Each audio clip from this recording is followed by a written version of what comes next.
Hello friends, आपका हमारे YouTube channel H for history में स्वागत है। जैसा कि आप जानते हैं कि हमारे चैनल पर हिस्टोरियोग्राफी की एक पूरी सीरीज़ चल रही है और उस सीरीज़ को हम आगे बढ़ाते हुए यह वीडियो लेकर आए हैं, जिसमें हम बात करेंगे यूजीसी नेट के एग्ज़ाम में आ चुके हिस्टोरियोग्राफी के इम्पोर्टेंट एमसीक्यूज़, जो कि यूजीसी नेट के साथ साथ यूपी पीएससी और आरपीएससी के हिस्टोरियोग्राफी वाले यूनिट के लिए बहुत ही उपयोगी होने वाले हैं। अगर आप यह वीडियो या हमारे चैनल पर नए हैं तो हमारे चैनल को भी सब्सक्राइब करें और वीडियो अच्छा लगे तो लाइक करके हमारा हौसला ज़रूर बढ़ाएं। ज़्यादा समय न लेते हुए चलिए वीडियो को स्टार्ट करते हैं। सबसे पहला क्वेश्चन है, किसने प्रत्यक्षवाद अर्थात पोस्टिविज्म शब्द को गढ़ा तथा प्रत्यक्षवादी दर्शन की स्थापना की? नेबुआर, रांके, अगस्ट काम्टे या थॉमस बकल? इसका जो राइट आंसर है वो ऑप्शन 3 अर्थात अगस्ट काम्टे ने ही सबसे पहले प्रत्यक्षवाद अर्थात पोस्टिविज्म की धारणा को प्रतिपादित किया था और अगस्ट काम्टे का दर्शन तत्कालीन आधुनिक औद्योगिक समाज के लिए उचित राजनीतिक और सामाजिक व्यवस्था को सही करने की कोशिश की है। काम्टे ने हेनरी सेंट सिमोन से प्रभावित होकर प्रत्यक्षवाद के अनुशासन को स्थापित किया ताकि फ्रांस की सामाजिक स्थिति में बदलाव लाया जा सके। काम्टे फ्रांस के प्रभावशाली विचारकों में से एक थे, जिन्होंने Karl Marx, John Stuart Mill, Eliot के विचारों को भी प्रभावित किया। पुस्तकों तथा लेखकों से संबंधित सूची 1 को सूची 2 से सुमेलित कीजिए। सबसे पहले है कैथरीन बी एशर। उनकी पुस्तक जो है वह है आर्किटेक्चर ऑफ मुगल इंडिया, और आर नाथ की जो बुक है वह है हिस्ट्री ऑफ मुगल आर्किटेक्चर, और एजे केसर की जो बुक है वह है building construction in Mughal India, the evidence from painting, और एबा कोचे की जो बुक है वह है सबसे पहला Mughal architecture in outline of its history and development. Next question है, 1791-92 में राइट्स ऑफ मैन नामक पुस्तक निम्न में से किसने लिखी थी? ऑप्शन है Bernard Shaw, John Ruskin, Thomas pen या सिडनी वेब। इसका जो राइट आंसर है वह ऑप्शन 3 अर्थात थॉमस पेन ने ही 1790 के दशक में राइट्स ऑफ मैन की रचना की थी, और इसके साथ ही राइट्स ऑफ मैन नामक पुस्तक थॉमस पेन ने ही लिखी थी, और थॉमस पेन फ्रांस की क्रांति के प्रबल समर्थक थे और मानवाधिकारों के समर्थक थे, अर्थात ह्यूमनिज्म की भी बात करते थे। नेक्स्ट क्वेश्चन है, निम्न कथनों में से क्या पुनर्जागरण की विशेषता नहीं थी? अर्थात रेनेसांस के बारे में कौन सा कथन सत्य नहीं है? ऑप्शन है निरपेक्ष, एक साहित्यिक विधा के रूप में धर्मनिरपेक्ष आत्मकथा लेखन का आरंभ हुआ। देसी भाषाओं में धर्म ग्रंथों के अनुवाद ने समाज में धर्म निरपेक्षता की प्रक्रिया तेज की। पुनर्जागरण ने मानवीय विषयों में चर्च के प्रभुत्व को बढ़ाया। इसका टिकाऊ पाठ यह था कि ज्ञान की तलाश मनुष्य के लिए है और वह सिर्फ अधिकार नहीं कर्तव्य भी है। ऑप्शन का जो आंसर है वह ऑप्शन 3 अर्थात पुनर्जागरण ने मानवीय विषयों में चर्च के प्रभुत्व को घटाया था, ना कि बढ़ाया था, और पुनर्जागरण ने मानवतावाद को जन्म दिया। मानववादियों ने मध्ययुगीन व्यवस्था के विरोध में आवाज़ उठाई और धार्मिक विषयों के स्थान पर विज्ञान, सौंदर्य शास्त्र, इतिहास एवं भूगोल जैसे विषयों का अध्यापन पर बल दिया। संयोग वियोग, प्रेम घृणा, नारी सौंदर्य एवं दाम्पत्य जीवन जैसी सामाजिक समस्याओं जैसे विषयों को अधिक महत्व दिया, ना कि मोक्ष को। निम्न में से कौन सा प्रबोधन काल का दार्शनिक नहीं है? ऑप्शन है डैनियस दिदरो, रूसो, डेविड ह्यूम या हर्बर्ट स्पेंसर। इसका जो राइट आंसर है ऑप्शन 4 अर्थात हर्बर्ट स्पेंसर प्रबोधन काल का राइटर नहीं है, यह दार्शनिक नहीं है। हर्बर्ट स्पेंसर का जन्म 1820 में हुआ और 1903 में उनकी मृत्यु हो गई। अंग्रेजी दार्शनिक, मानवशास्त्री, समाजशास्त्री तथा विक्टोरियन युग के राजनीतिक विचारक थे। क्वेश्चन, इतिहास वर्तमान और अतीत के बीच होने वाला अंतहीन संवाद है। यह उक्ति किसकी है? ऑप्शन है Lord Acton, Leopold von Ranke, E.H. Carr तथा G.R. एल्टन। इसका जो राइट आंसर है ऑप्शन 3, अर्थात E.H. कार ने अपनी पुस्तक व्हाट इज हिस्ट्री में ही यह बात को लिखा है कि इतिहास वर्तमान और अतीत के बीच होने वाले अंतहीन संवाद है और यह हमेशा चलता रहता है। नेक्स्ट क्वेश्चन है, इतिहास लेखन के समय इतिहासकार की जवाबदेही के संदर्भ में निम्नलिखित में से कौन सा कथन सही नहीं है? अर्थात जब इतिहासकार कोई इतिहास लिखता है तो वह निम्न में से कौन सी बात के लिए जवाबदेह नहीं होता या जिम्मेवार नहीं होता? ऑप्शन है, इतिहासकार की मूल नैतिक जिम्मेदारी होती है कि वह वस्तुनिष्ठ सत्य बताए। इतिहास की निष्ठा उस प्रयोजन के प्रति होनी चाहिए जिसकी वह वकालत कर रहा है। ऐतिहासिक तथ्यों के लिए इतिहासकार न सिर्फ जीवित लोगों के प्रति जवाबदेह है बल्कि मृत लोगों के प्रति भी जवाबदेह है। इतिहासकार को ऐतिहासिक तथ्यों में तोड़ मरोड़ नहीं करनी चाहिए। इसका जो राइट आंसर है वो ऑप्शन 2, अर्थात इतिहासकार की निष्ठा उस प्रयोजन के प्रति होनी चाहिए जिसकी वह वकालत कर रहा है। यह इतिहास लेखन के समय इतिहासकार की जवाबदेही नहीं होती। चलिए नेक्स्ट क्वेश्चन देखते हैं। नीचे दिए गए कथनों में से एक अभिकथन तथा दूसरा तर्क है। ऐसे प्रश्न बहुत से आते हैं। इस प्रश्नों को या ऐसे प्रश्नों को हल करने के लिए हमें सबसे पहले यह समझना होगा कि अभिकथन क्या कह रहा है, तभी हम समझ सकते हैं कि उसका तर्क क्या है। चलिए पहले अभिकथन को देख लेते हैं। ऐतिहासिक पद्धति एक जटिल प्रक्रिया है जिसमें सूचना के स्रोत की खोज, उसका आलोचनात्मक मूल्यांकन, संश्लेषण तथा व्याख्या शामिल होती है। और तर्क क्या है? ज्ञान के शास्त्र के रूप में इतिहास प्राकृतिक विज्ञानों से बिल्कुल अलग है क्योंकि इसका कोई सार्वभौम नियम नहीं है। इसका राइट आंसर है 2, अर्थात A और R अर्थात अभिव्यक्ति और कथन दोनों सही है, लेकिन जो तर्क है वह कथन की व्याख्या नहीं करता। नेक्स्ट क्वेश्चन है,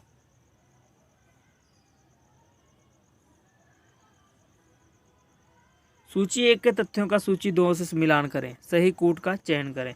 अर्थात इस तरफ लेखक दिए गए हैं और उनकी किताबों के नाम दिए गए हैं। विलियम डिल थे अर्थात hermeneutics and the study of history. G.R. Elton की जो बुक है वह है द प्रैक्टिस ऑफ हिस्ट्री।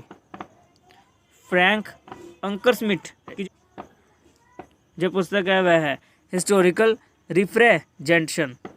और थॉमसन कून की जो बुक है वह है the structure of scientific revolution. चलिए नेक्स्ट क्वेश्चन देखते हैं। भूमिपुत्रवाद का सिद्धांत किससे संबंधित है?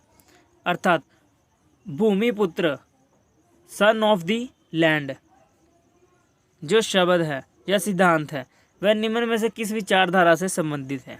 ऑप्शन है राष्ट्रवाद, क्षेत्रवाद, पर्यटन या उद्योगवाद। इसका जो राइट आंसर है वह क्षेत्रवाद अर्थात रीजनलिज्म से ही संबंधित है। भूमिपुत्रवाद की अवधारणा, भूमिपुत्रवाद का सिद्धांत क्षेत्रवाद से संबंधित है। न्यायविद मार्कंडे काटजू ने महाराष्ट्र के नेताओं द्वारा इस प्रकार का आंदोलन चलाने वालों को असंवैधानिक बताया है, लेकिन संवैधानिक व्यवस्था के अनुसार किसी भी भारतीय नागरिक को भारत में कहीं भी बसने की आज़ादी दी गई है। महाराष्ट्र पहले मराठियों का है, ऐसा कहना असंवैधानिक है। इसी आधार पर महाराष्ट्र में पहले दक्षिण भारतीयों तथा बाद में बिहारियों पर हमला किया गया। नेक्स्ट क्वेश्चन है, ऐतिहासिक विकास की बेहतर समझ के लिए क्षेत्रीय इतिहास की जानकारी महत्वपूर्ण है। नीचे क्षेत्रीय इतिहास की कुछ पुस्तकों और उनके लेखकों के नाम दिए गए हैं। इनमें से कौन सा जोड़ा सही सुमेलित नहीं है? राइट आंसर देखते हैं। इसका जो राइट आंसर है ऑप्शन बी अर्थात हिरोशी फुकाजावा की बुक मिडिएवल महाराष्ट्र नहीं है, जबकि मिडिएवल महाराष्ट्र A.R. कुलकर्णी द्वारा लिखित है। और बाकी पुस्तकें देख लेते हैं। सबसे पहले G.D. Sharma Rajput polity a study of politics and administration of the state of Marwar 1638 से 1749 तक। यह जीडी शर्मा की पुस्तक है। और from prosperity to decline 18th century Bengal जो पुस्तक है वह सुशील चौधरी द्वारा लिखित है। और इसके साथ ही कश्मीर अंडर द सुल्तान्स जो पुस्तक है वह मोहिबुल हलन द्वारा लिखी गई है। नेक्स्ट क्वेश्चन देखें। विद्वानों ने विभिन्न चरों का प्रयोग कर मुगलकालीन भारत की जनसंख्या का अनुमान लगाया है। इस संदर्भ में निम्न में से कौन सा कथन सही नहीं है? चलिए इस क्वेश्चन को समझने की कोशिश करते हैं और देखते हैं इसका आंसर क्या है। मोरलैंड ने मुगलकालीन भारत की जनसंख्या का अनुमान कृषि क्षेत्र के विस्तार के आधार पर लगाया है। मोरलैंड ने दक्कन और दक्षिण भारत की जनसंख्या का अनुमान नागरिक सैनिक अनुपात के आधार पर लगाया है। अशोक वी देसाई ने मुगलकालीन भारत की आबादी का अनुमान सकल तथा प्रति व्यक्ति भू राजस्व के आधार पर लगाया है। और इसके साथ ही किंग्सले डेविस ने भारत की जनसंख्या के मोरलैंड के आंकड़े के सुधार कर 100 मिलियन से 145 मिलियन कर दिया है। इसका राइट आंसर है डी, अर्थात किंग्सले डेविस ने भारत की जनसंख्या मोरलैंड के आंकड़ों को सुधार कर 100 मिलियन से 145 मिलियन नहीं किया है।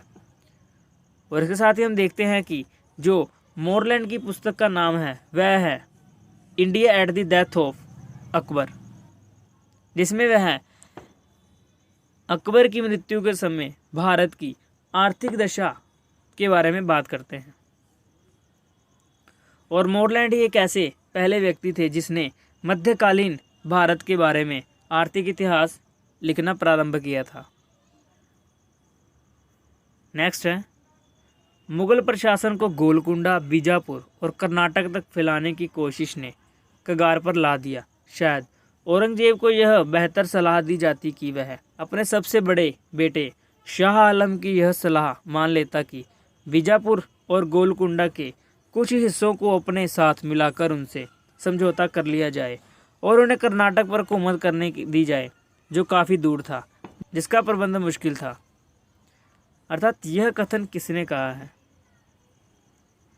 ऑप्शन है जादूनाथ सरकार, Arthur Ali, Satish Chandra, J.F. Richard. इसका जो राइट आंसर है वह ऑप्शन सी, अर्थात ऊपर दिया गया कथन सतीश चंद्रा का है। नेक्स्ट क्वेश्चन देखते हैं। निम्नलिखित में से कौन सा एक प्राच्यवादी अर्थात ओरिएंटलिस्ट नहीं था? ऑप्शन है H.T. Colebrooke, Charles grant, William Carey, James Prinsep. इसका जो राइट आंसर है वह ऑप्शन बी, अर्थात चार्ल्स ग्रांट एक प्राच्यवादी अर्थात ओरिएंटलिस्ट नहीं था, बाकी तीनों ओरिएंटलिस्ट थे।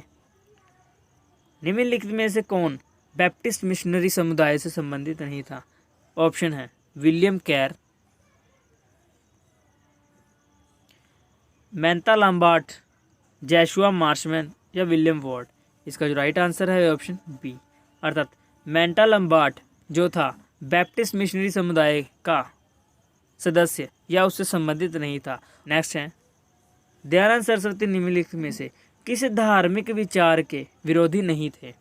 ऑप्शन है मूर्ति पूजा, बहुदेववाद, सुरेश्वरवाद, गाय के प्रति पूज्य भाव। आंसर है ऑप्शन डी, अर्थात दयानंद सरस्वती गाय के प्रति पूज्य भाव के विरोध में नहीं थे, बाकी तीनों के विरोध में वह थे। दयानंद सरस्वती ने सत्यार्थ प्रकाश की रचना की थी। नेक्स्ट क्वेश्चन है, निम्नलिखित में से कौन एक प्राच्यवादी नहीं था? यह क्वेश्चन हम पहले भी देख चुके हैं, फिर समय लेते हैं। ऑप्शन है H.D. Colebrooke, Charles grant, William Carey और जेम्स प्रिंसेप। जैसा कि आप जानते हैं कि राइट आंसर है ऑप्शन बी, अर्थात चार्ल्स ग्रांट एक प्राच्यवादी ओरिएंटलिस्ट नहीं था। नेक्स्ट है, सबाल्टर्न स्कूल का एक विशिष्ट कथन प्रोज ऑफ काउंटर इंसर्जेंसी निम्नलिखित में से किसके द्वारा लिखा गया है? ऑप्शन है डेविड आर्नोल्ड, गायत्री चक्रवर्ती स्पिवॉक, रंजीत गुहा, दीपेश चक्रवर्ती। इसका जो राइट आंसर है वह ऑप्शन सी, रंजीत गुहा द्वारा ही यह प्रोज ऑफ काउंटर इंसर्जेंसी लिखा गया है। नेक्स्ट क्वेश्चन है, इनमें से किसी ने माना कि जैसा कि डार्विन ने जैविक प्रकृति के विकास के नियम की खोज की थी, इसी प्रकार मार्क्स ने मानव इतिहास के विकास के लिए या विकास के नियम की खोज की थी। ऑप्शन है Frederick Engels, A.G.P. Taylor, Charles A Beard तथा ए मार्विक। इसका जो राइट आंसर है वह है ऑप्शन ए, फ्रेडरिक एंजल्स, जिसे कार्ल मार्क्स का साथी कहा जाता है या जो कार्ल मार्क्स के साथ उनकी रचनाओं में योगदान देते रहे, उन्होंने ही कहा था कि या उनका मानना था कि जैसे कि डार्विन ने जैविक प्रकृति के विकास के नियम की खोज की थी, इसी प्रकार मार्क्स ने मानव इतिहास के विकास की नियम की खोज की थी। चलिए नेक्स्ट क्वेश्चन देखते हैं। भारतीय राष्ट्रीय इतिहास लेखन से संबंधित निम्नलिखित वाक्यों पर विचार कीजिए। इसमें व्यग्रता के साथ राष्ट्रीय पहचान की खोज की गई। तर्क का स्थान भावनात्मक दृष्टिकोण ने नहीं लिया। वास्तुनिष्ठता के दर्श का राष्ट्रवादी इतिहासकारों के हाथों में हनन नहीं हुआ और प्राचीन भारतीय अतीत का महिमा मंडन किया गया। इसका जो राइट आंसर है वह है ऑप्शन डी, अर्थात ए और डी सही हैं,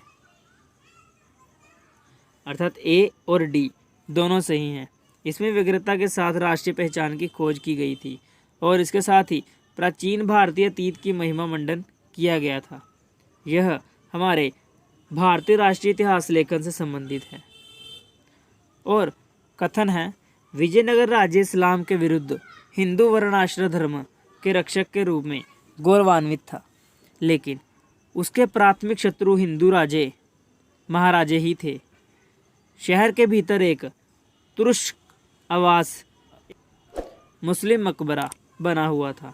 अपने भव्य वास्तुशिल्प, सैन्य संगठन और शहरी मिजाज में वह कई अर्थों में हिंदू के बदले किसी मुसलमान राजधानी की तरह लगता था। यह उद्धरण किसका है? ऑप्शन है नीलकंठ शास्त्री, बर्टनस्टाइन, ए कृष्णा स्वामी या इरफान हबीब। इसका जो राइट आंसर है ऑप्शन बी, अर्थात बर्टनस्टाइन ने ही यह कथन कहा है। नेक्स्ट है, एक ईश्वरवादी सिद्धांतों में आस्था व्यक्त की तथा उनके साथ यूनाइटेरियन मिशन की स्थापना की। अर्थात निम्न में से किसने एक ईश्वरवादी सिद्धांतों के साथ साथ यूनिटेरियन मिशन की स्थापना की थी? ऑप्शन है John Wilson, William Adam, William Wilberforce या चार्ल्स ग्रांट। इसका जो राइट आंसर है ऑप्शन बी, अर्थात विलियम एडम ने ही एक ईश्वरवादी सिद्धांतों की आस्था रखते हुए यूनिटेरियन मिशन की स्थापना की थी। नेक्स्ट क्वेश्चन है, साम्राज्यवादी इतिहासकार अर्थात कॉलोनियलिस्ट हिस्टोरियन जेम्स मिल के संबंध में निम्नलिखित में से कौन सा वक्तव्य सही नहीं है? जेम्स मिल, जिसने भारतीय इतिहास को 3 मुख्य भागों अर्थात हिंदू, मुस्लिम और ईसाई अर्थात अंग्रेजों के काल में विभाजित किया था, एशियन, मिडीवल और मॉडर्न, इससे संबंधित कौन सा वक्तव्य सही नहीं है? पहला है, मिल अपने समय का एक प्रमुख उद्योगपति या उद्योगितावादी था। हिस्ट्री ऑफ ब्रिटिश इंडिया लिखते समय वह यात्रियों की जानकारियों पर अधिक निर्भर था। उसने माना कि भारतीय संस्कृति गतिहीन थी, उसका रूपांतरण पश्चिमी विचारों से ओतप्रोत था और उसने प्राचीन भारतीय संस्कृति पर विलियम जोन्स और अन्य प्राच्यवादी व्यक्त किए गए विचारों को स्वीकार किया। इसका जो राइट आंसर है वह है डी, अर्थात उसने प्राचीन भारतीय संस्कृति पर विलियम जोन्स तथा अन्य प्राच्यवादियों के द्वारा व्यक्त किए विचारों को स्वीकार नहीं किया था। और बाकी तीनों पॉइंट जैसे कि मिल प्रमुख उद्योगितावादी था, हिस्ट्री ऑफ ब्रिटिश इंडिया लिखते समय यात्रियों के जानकारियों पर जो ट्रैवलर्स थे समय समय पर अलग अलग राजाओं के दरबार में उपस्थित हुए थे, उनकी जानकारियों पर अधिक बल दिया है या उनको अच्छी तरह से एनालाइज किया है। और उनका मानना था कि भारतीय संस्कृति गतिहीन है, क्योंकि उनका मानना था कि भारत में जो इतिहास लिखा जाता था या भारत की जो संस्कृति थी वह ठहर सी गई थी, उनमें स्टैग्नेशन आ गया था। और उसका मानना था कि इसका रूपांतरण होना चाहिए, और इसका रूपांतरण या इसके स्थायित्व में बल तभी आ सकता है जब पश्चिमी विचारों को अपने अंदर समाविष्ट कर सके। नेक्स्ट है सूची 1 उल्लेखित इतिहासकारों को सूची 2 के दिए गए इतिहास लेखन की विचारधारा से सम्मिलित कीजिए। अर्थात इस तरह इतिहासकार दिए गए हैं और उनकी इतिहास लेखन की विचारधारा से सम्मिलित करना है। हरपई दत्त मार्क्सवादी थे और रंजीत गुहा जो थे वह उपाश्रयी थे, अर्थात सबाल्टर्न हिस्टोरियन थे। और डब्ल्यू हंटर की बात करें तो यह एक साम्राज्यवादी अर्थात कॉलोनियलिस्ट हिस्टोरियन थे। और बी.डी. बसु जो हैं वह एक नेशनलिस्ट राष्ट्रवादी हिस्टोरियन थे। चलिए नेक्स्ट क्वेश्चन देखते हैं। नेक्स्ट क्वेश्चन है भारतीय संविधान में राष्ट्रीय नीति के निर्देशात्मक सिद्धांत की अवधारणा कहाँ से ली गई है। अर्थात भारत के जो संविधान है उसमें राष्ट्र नीति के निर्देशात्मक सिद्धांत अर्थात directive principle for the states की जो अवधारणा है वह कहाँ से ली गई है। ऑप्शन है आयरलैंड के संविधान से, फ्रांस के संविधान से, ब्रिटेन के संविधान से या अमेरिका के संविधान से। इसका जो राइट आंसर है वह ऑप्शन ए अर्थात directive principle of the states या directive principle for the state की जो अवधारणा है हमारे भारतीय संविधान में वह आयरलैंड से ली गई है। नेक्स्ट है जैक्स डेरिडा की विनिर्माण की पद्धति अर्थात मेथड ऑफ डिकंस्ट्रक्शन का मुख्य रूप से निम्नलिखित में से किसमें सिद्धांत प्रस्तुत किया गया है। ऑप्शन है of grammatology, speech and phenomena, rights and difference या उपरोक्त में से कोई नहीं।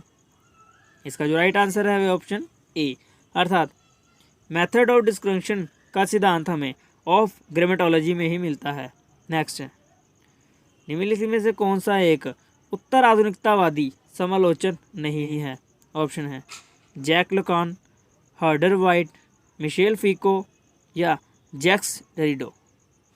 इसका जो राइट आंसर है वह ऑप्शन बी अर्थात हर्डर वाइट जो है वह उत्तर आधुनिकतावाद का समालोचक नहीं है। नेक्स्ट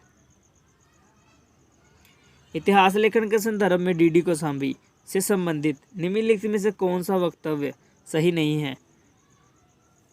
क्वेश्चन को पढ़ने से पहले हम यह जान लेते हैं कि डी.डी. कोशाम्बी एक मार्क्सवादी इतिहासकार थे और भारत में मार्क्सवाद की विचारधारा या मार्क्सवाद इतिहास लेखन की लेखन शैली को डी.डी. कोशाम्बी ने ही प्रचलित किया था। और सबसे पहले डी.डी. कोशाम्बी ने ही मार्क्सवादी दृष्टिकोण से इतिहास लेखन किया था। क्वेश्चन है इतिहास लेखन के संदर्भ में डी.डी. कोशाम्बी से संबंधित निम्न में से कौन सा वक्तव्य सही नहीं है। पद्धति को प्रतिबिंबित करता है जो समाज विज्ञान, मानव विज्ञान, पुरातत्व के साथ ऐतिहासिक अन्वेषण को जोड़ता है। उन्होंने भारतीय इतिहास के अति सूक्ष्म और भ्रामक काल विभाजन को स्वीकार किया है। उन्होंने राजवंशी तालिकाओं और विजयों के अभिलेखों को अस्वीकार किया है और वह उत्पादन की पद्धतियों में सामाजिक संगठन के प्रकारों में अधिक रुचि रखता है। इसका जो राइट आंसर है वह ऑप्शन बी अर्थात उन्होंने भारतीय इतिहास के अति सूक्ष्म और भ्रामक काल विभाजन को स्वीकार नहीं किया है। डी.डी. कोशाम्बी के बारे में हम जान लेते हैं कि डी.डी. कोशाम्बी भारतीय इतिहास लेखन की कोशाम्बी का योगदान मौलिक तथा वैज्ञानिक है, क्योंकि उन्होंने प्रागैतिहासिक काल से लेकर आधुनिक पूंजीवाद के काल तक जो इतिहास लेखन को नई दिशा दी है वह प्रागैतिहासिक उपकरणों, नेतृत्व, साक्ष्य, पुरातात्विक प्रमाणों, मुद्रा और अभिलेखों से पुष्टि करते हुए लिखित साक्ष्यों को एक नया आयाम देते हैं। उनका मानना है कि जो अभिलेख थे, मुद्रा थी, मोहरें थी, उन पर ज़्यादा ध्यान देना चाहिए इतिहास लेखन के समय। नेक्स्ट है लेखक और उनकी पुस्तकों को सम्मिलित करना है। माइकल एच फिशर की जो पुस्तक है वह है the politics of British annexation of India 1757 से लेकर 1857 तक। और इसके साथ ही ए वेबर की जो पुस्तक है वह है मार्क्सिस्ट थ्योरीज ऑफ इम्पेरियलिज्म। और इसके साथ ही कि गैरू इशवाका की जो पुस्तक है वह है economic development in Asian perspectives. और कार्ल पोलांजी की जो पुस्तक है वह है the great transformation, the political and economic origins of our times. Next question देखते हैं। सूची 1 को सूची 2 में सम्मिलित करना है। इस तरफ लेखक और इस तरफ पुस्तकों के नाम दिए गए हैं। और सबसे पहले है मार्क ब्लॉक, जिन्होंने लिखी है द हिस्टोरियंस क्राफ्ट। और जे.एच. रॉबिन्सन की पुस्तक है द न्यू हिस्ट्री। और एंटोनियो ग्राम्शी की पुस्तक है प्रिजन नोटबुक्स। और जैक्स दरिडा की पुस्तक है ऑफ ग्रामेटोलॉजी। नेक्स्ट क्वेश्चन देखते हैं।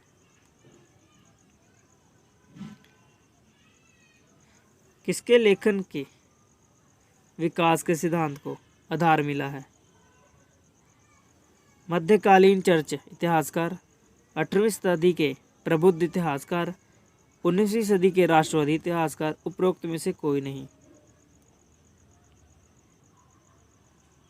क्वेश्चन है इनमें से कौन से इतिहास लेखन में हमें विकास अर्थात डेवलपमेंट प्रोग्रेस का सिद्धांत देखने को मिलता है?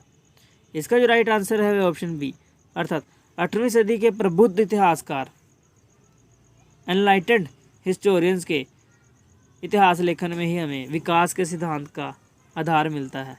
नेक्स्ट क्वेश्चन है निम्नलिखित कथनों पर विचार करें। अभिकथन और तर्क दिया गया है। अभिकथन है वैचारिक तर्क और राष्ट्र सरगर्मी प्राय इतिहास और इसकी वास्तुनिष्ठता को विकृत करते हैं। तर्क है इतिहासकार द्वारा निष्पक्ष और वैज्ञानिक दृष्टिकोण में घटनाओं को प्रस्तुत करने में से इतिहास वास्तुनिष्ठता साक्ष्य होते हैं। इसका जो राइट आंसर है वह ऑप्शन ए अर्थात ए और दोनों सही आर ए की सही व्याख्या करता है। नेक्स्ट है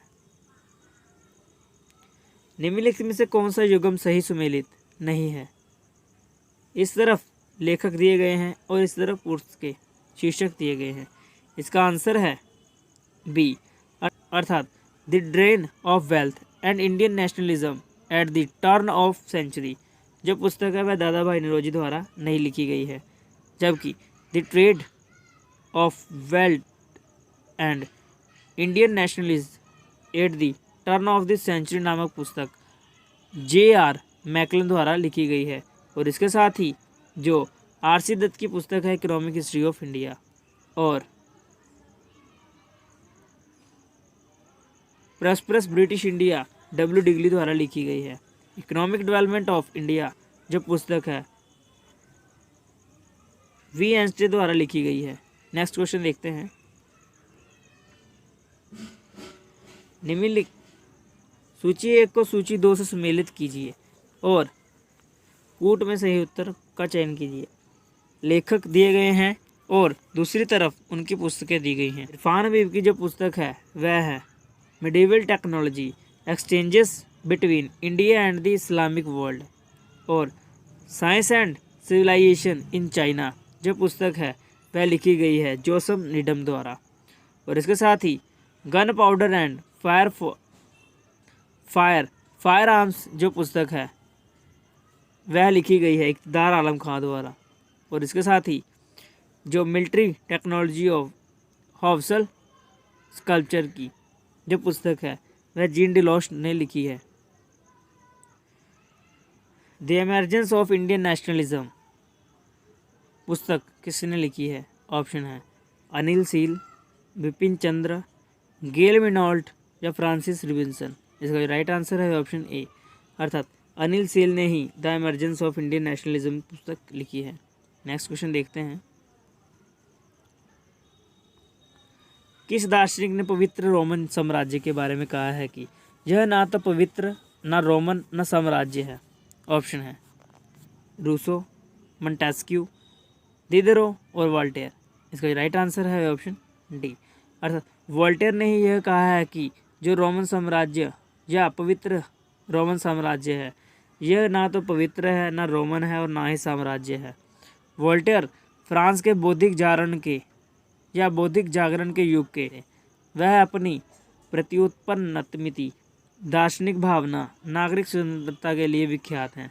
अपनी रचनाओं के माध्यम से वह रोमन कैथोलिक चर्च के कठमुल्लापन और अन्य फ्रांसीसी संस्थाओं की खुलकर खिल्ली उड़ाते हैं और उनका विरोध करते हैं। उत्तर आधुनिकतावाद अर्थात पोस्ट मॉडर्निज्म के बारे में क्या सही नहीं है, यह टॉपिक पर भी हर बार क्वेश्चन आता ही है। इस टॉपिक पर हम एक डिटेल में वीडियो बना चुके हैं, जो कि लगभग 7-8 मिनट की वीडियो होगी, जिसमें उत्तर आधुनिकतावाद के बारे में हमने सारे कंसेप्ट क्लियर किए हैं। चलिए देखते हैं कि कौन सा कथन उत्तर आधुनिकतावाद के बारे में सही नहीं है। पहला कथन है, यह परंपरागत इतिहास की भर्त्सना नहीं करता। इसके इतिहास लेखन ने कम जानने वाले व्यक्तियों को पुनः जानने की उत्सुकता शुरू की है। इसका मुख्य सिद्धांतिक योगदान इसका प्रत्यक्षवाद अर्थात पोस्टिविज्म पर सम्मुख आक्रमण है।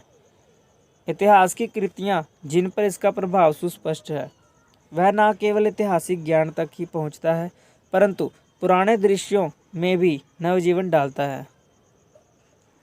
इसका जो राइट आंसर है वह है ऑप्शन ए, अर्थात जो उत्तर आधुनिकतावाद है वह परंपरागत इतिहास की भर्त्सना करते हैं और कहते हैं कि इतिहास जैसी कोई बात नहीं होती या इतिहास जैसा कोई विषय नहीं होता। इतिहास कोरी कल्पना है जिस पर भरोसा नहीं किया जा सकता। चलिए नेक्स्ट क्वेश्चन देख लेते हैं। निम्नलिखित में से कौन सा सम्मिलित नहीं है? इसका राइट आंसर है ऑप्शन सी, अर्थात Indian merchants and Eurasian trade जो है के.एन. चौधरी द्वारा नहीं लिखी गई है। और इसके साथ ही मैरीटाइम इंडिया इन दी 17वीं सेंचुरी जो है एस अरसतनम द्वारा लिखी गई है। और the Dutch East India Company and the economic of Bengal Om Prakash द्वारा लिखी गई है। और Portuguese trade with India in the 16वीं सेंचुरी के.एस. मैथ्यू द्वारा लिखी गई है। नेक्स्ट क्वेश्चन देखते हैं। गांधी के राजनीतिक संगठन में उप ठेकेदारों का उपयोग करने की व्याख्या का सिद्धांत किसने प्रतिपादित किया है? अर्थात गांधी की राजनीतिक या पॉलिटिकल लाइफ के बारे में किसने उन्हें उप ठेकेदार की संज्ञा दी है? ऑप्शन है Anil seal, Morris D Morris, Judith brown या रंजीत गुहा। इसका राइट आंसर है ऑप्शन सी, जूडिथ ब्राउन ने ही गांधी के राजनीतिक संगठन में उप ठेकेदारों के उपयोग करने की व्याख्या दी है। नेक्स्ट है, निम्नलिखित घटनाओं पर विचार कीजिए। क्रिप्स मिशन, भारत छोड़ो आंदोलन, नेहरू रिपोर्ट और Wavell plan. Nehru report all India party conference के समय पेश की गई थी, फिर वेवल प्लान, फिर उसके बाद भारत छोड़ो आंदोलन अर्थात 1942, फिर क्रिप्स मिशन। यह है सही सम्मेलन। नेक्स्ट क्वेश्चन देखते हैं। सर्वाधिक संख्याओं का सर्वाधिक लाभ का सिद्धांत किस ग्रुप के विचारकों का है? ऑप्शन है उपयोगितावादी, समाजवादी, उदारवादी लिबरलिज्म या रूढ़िवादी। इसका भी राइट आंसर है ऑप्शन ए, अर्थात उपयोगितावादी ही सर्वाधिक संख्याओं का सर्वाधिक लाभ का सिद्धांत देते हैं। मनुष्य स्वतंत्र पैदा हुआ है किंतु हर जगह वह जंजीरों में बंधा हुआ है। ऑप्शन है मोंटेस्क्यू, वोल्टेयर, दिदेरू या रूसो। इसका राइट आंसर है ऑप्शन डी, अर्थात रूसो के अनुसार ही मनुष्य स्वतंत्र पैदा तो हुआ है लेकिन वह हर जगह जंजीरों में बंधा हुआ है। नेक्स्ट क्वेश्चन है, उपयोगितावादी का मान्य अग्रणी नेता कौन था? अर्थात किसने उपयोगितावादी के सिद्धांत को प्रतिपादित किया था? ऑप्शन है Adam Smith, Jeremy Bentham, Frederick angels या एडमंड बर्ग। इसका राइट आंसर है ऑप्शन बी, जेरेमी बेंथम ने ही सबसे पहले उपयोगितावाद के सिद्धांत को प्रतिपादित किया था। यह वह उपयोगितावादी का अग्रणी नेता था। और जेरेमी बेंथम इंग्लैंड का न्यायविद, दार्शनिक एवं विधिक व सामाजिक सुधारक था और वह उपयोगितावादी का कट्टर समर्थक था। नेक्स्ट क्वेश्चन है,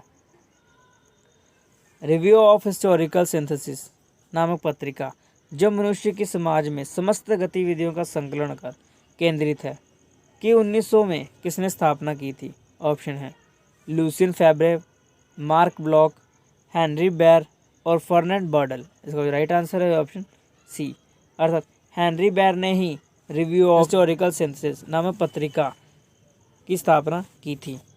नेक्स्ट क्वेश्चन है, तर्क किया है कि औपनिवेशिक काल में भारतीय उद्योगों का विकेंद्रीकरण नहीं हुआ। अर्थ किसके अनुसार कॉलोनियल पीरियड में भारतीय उद्योगों का डिसेंट्रलाइजेशन नहीं हुआ था?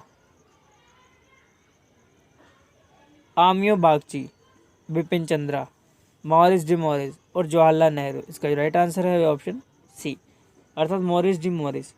मॉरिस डी मॉरिस ने ही डिसेंट्रलाइजेशन नहीं हुआ था भारत के व्यापार में, और स्मॉल स्केल इंडस्ट्री कभी खत्म हुई ही नहीं भारत में।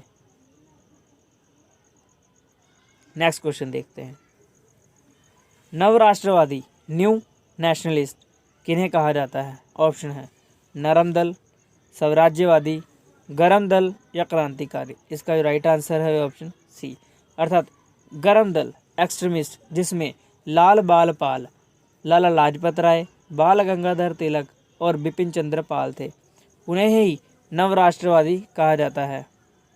और भारतीय राष्ट्रीय आंदोलन में युवा उग्रवादी नेताओं को नवराष्ट्रवादी कहा जाता है। इनमें लाला लाजपत राय, बाल गंगाधर तिलक, बिपिन चंद्र पाल, अरविंद घोष प्रमुख नेता थे। इन उग्रवादी नेताओं ने ही कांग्रेस का अनन्य विनय व उदारवादी नीति में विश्वास प्रकट नहीं किया। इस प्रवृत्ति को राजनीतिक भिक्षावृत्ति की संज्ञा प्रदान की। इन्होंने स्वराज, स्वदेश व बहिष्कार का नारा दिया। नेक्स्ट क्वेश्चन है, निम्नलिखित कथनों पर विचार करें। W.C. स्मिथ उन इतिहासकारों में से हैं जिन्होंने सर्वप्रथम मुगल साम्राज्य के विरुद्ध किसानों के विद्रोह की बात की थी। उन्होंने यह भी तर्क दिया कि मुगल साम्राज्य की वाणिज्य को प्रोत्साहन देने की नीति के परिणाम स्वरूप मध्यम वर्ग का पर्याप्त विकास हुआ। C.A. बैली ने मुगल साम्राज्य के पतन की व्याख्या के लिए ग्रेट फर्म सिद्धांत को विकसित किया। J.F. रिचर्ड्स ने तर्क दिया कि किसानों के प्रतिरोध स्वरूप एक गंभीर कृषि संकट पैदा हुआ था। इन सभी कथनों में कौन से कथन सही नहीं है? नीचे दिए गए कूट में से उनका उत्तर दीजिए। इसका राइट आंसर है ऑप्शन सी, अर्थात 3 और 4 सही नहीं है और पहले 2 कथन सही हैं। नेक्स्ट क्वेश्चन देखते हैं, यह किसका दावा है कि शिवाजी का स्वराज्य केवल मात्र वतन की प्रतिकृति थी? ऑप्शन है आंद्रे विंक, V.A. Smith, A.R. कुलकर्णी या जादूनाथ सरकार। इसका राइट आंसर है ऑप्शन ए, अर्थात आंद्रे विंक के अनुसार शिवाजी का स्वराज्य केवल मात्र वतन की प्रतिकृति थी। और इसके साथ ही शिवाजी का जन्म 20 अप्रैल 1627 को शिवनेर के किले में, जो कि पूना में हुआ था। उनके पिता का नाम शाहजी भोसले और माताजी का नाम जीजाबाई था। शिवाजी ने 15 जून 1674 को रायगढ़ किले में अपना राज्याभिषेक करवाया था और छत्रपति की उपाधि धारण की थी। अप्रैल 1680 में रायगढ़ में ही शिवाजी का निधन हो गया। आंद्रे विंक ने मध्यकालीन भारत का इतिहास लिखा है। नेक्स्ट क्वेश्चन है, व्यय ना की बचत अमीर वर्ग की जीवन शैली की प्रमुख विशेषता थी। उपरोक्त किसका कथन है? अर्थात मुगल काल में अमीरों के बारे में या अमीर वर्ग के बारे में किसने लिखा है कि उनका मुख्य कार्य या उनका स्वभाव ऐसा था कि वह ज़्यादा से ज़्यादा खर्च करते थे, ना कि बचत करते थे। ऑप्शन है K.M. Ashraf, Moreland, M. Athar Ali या R.P. त्रिपाठी। इसका जो राइट आंसर है वह ऑप्शन बी, अर्थात मॉरलैंड ने ही कहा है कि मुगल काल में जो अमीर वर्ग था वह बचत से ज़्यादा व्यय पर ध्यान देता था। और मॉरलैंड ने मुगल कालीन भारत के इतिहास के बारे में शोध किया है। उनका शोध पत्र मुख्यतः आर्थिक इतिहास था। उन्होंने मुगल साम्राज्य के पतन का कारण आर्थिक ही बताया है। नेक्स्ट क्वेश्चन है, निम्नलिखित में से किसी विद्वान का तर्क है कि पूर्व उपनिवेशिक भारतीय अर्थव्यवस्था पूंजीवाद की ओर बढ़ रही थी? ऑप्शन है A.I. चिशरफ, ए जॉन केसर, इरफान हबीब तथा WH मोरलैंड। इसका जो राइट आंसर है ऑप्शन ए। अर्थात AI शिशरव का मानना है कि पूर्व औपनिवेशिक भारतीय सभ्यता पूंजीवाद की ओर बढ़ रही थी। नेक्स्ट क्वेश्चन है वाणिज्यवादी, मुक्त व्यापार, वित्तीय पूंजीवाद, ब्रिटिश साम्राज्यवाद के 3 पड़ाव हैं। इस सिद्धांत का सर्वप्रथम प्रतिपादन किसने किया था? ऑप्शन है कार्ल मार्क्स, दादा भाई नौरोजी, RC दत्त और RP दत्त। इसका जो राइट आंसर है वह है option D, RP Dutt. RP Dutt अर्थात रजनी पाम दत्त ने ही वाणिज्यवाद, मुक्त व्यापार, फ्री ट्रेड, वित्तीय पूंजीवाद, ब्रिटिश साम्राज्य के 3 पड़ावों की बात की है। वाणिज्यवाद, जिसका काल 1757 से लेकर 1813 है, और स्वतंत्र व्यापार अर्थात फ्री ट्रेड की पॉलिसी, पूंजीवाद या मुक्त व्यापार का चरण 1813 से लेकर 1858 है, और वित्तीय पूंजीवाद का चरण 1858 से लेकर 1947 तक का है। नेक्स्ट क्वेश्चन है निम्नलिखित दार्शनिकों में से किसने सामाजिक संविदा के सिद्धांत में योगदान दिया है? ऑप्शन है T. हॉब्स और J. Locke, J. लॉके और J. Rousseau, T. Hobbes, J. Locke, J. Rousseau, J. Rousseau.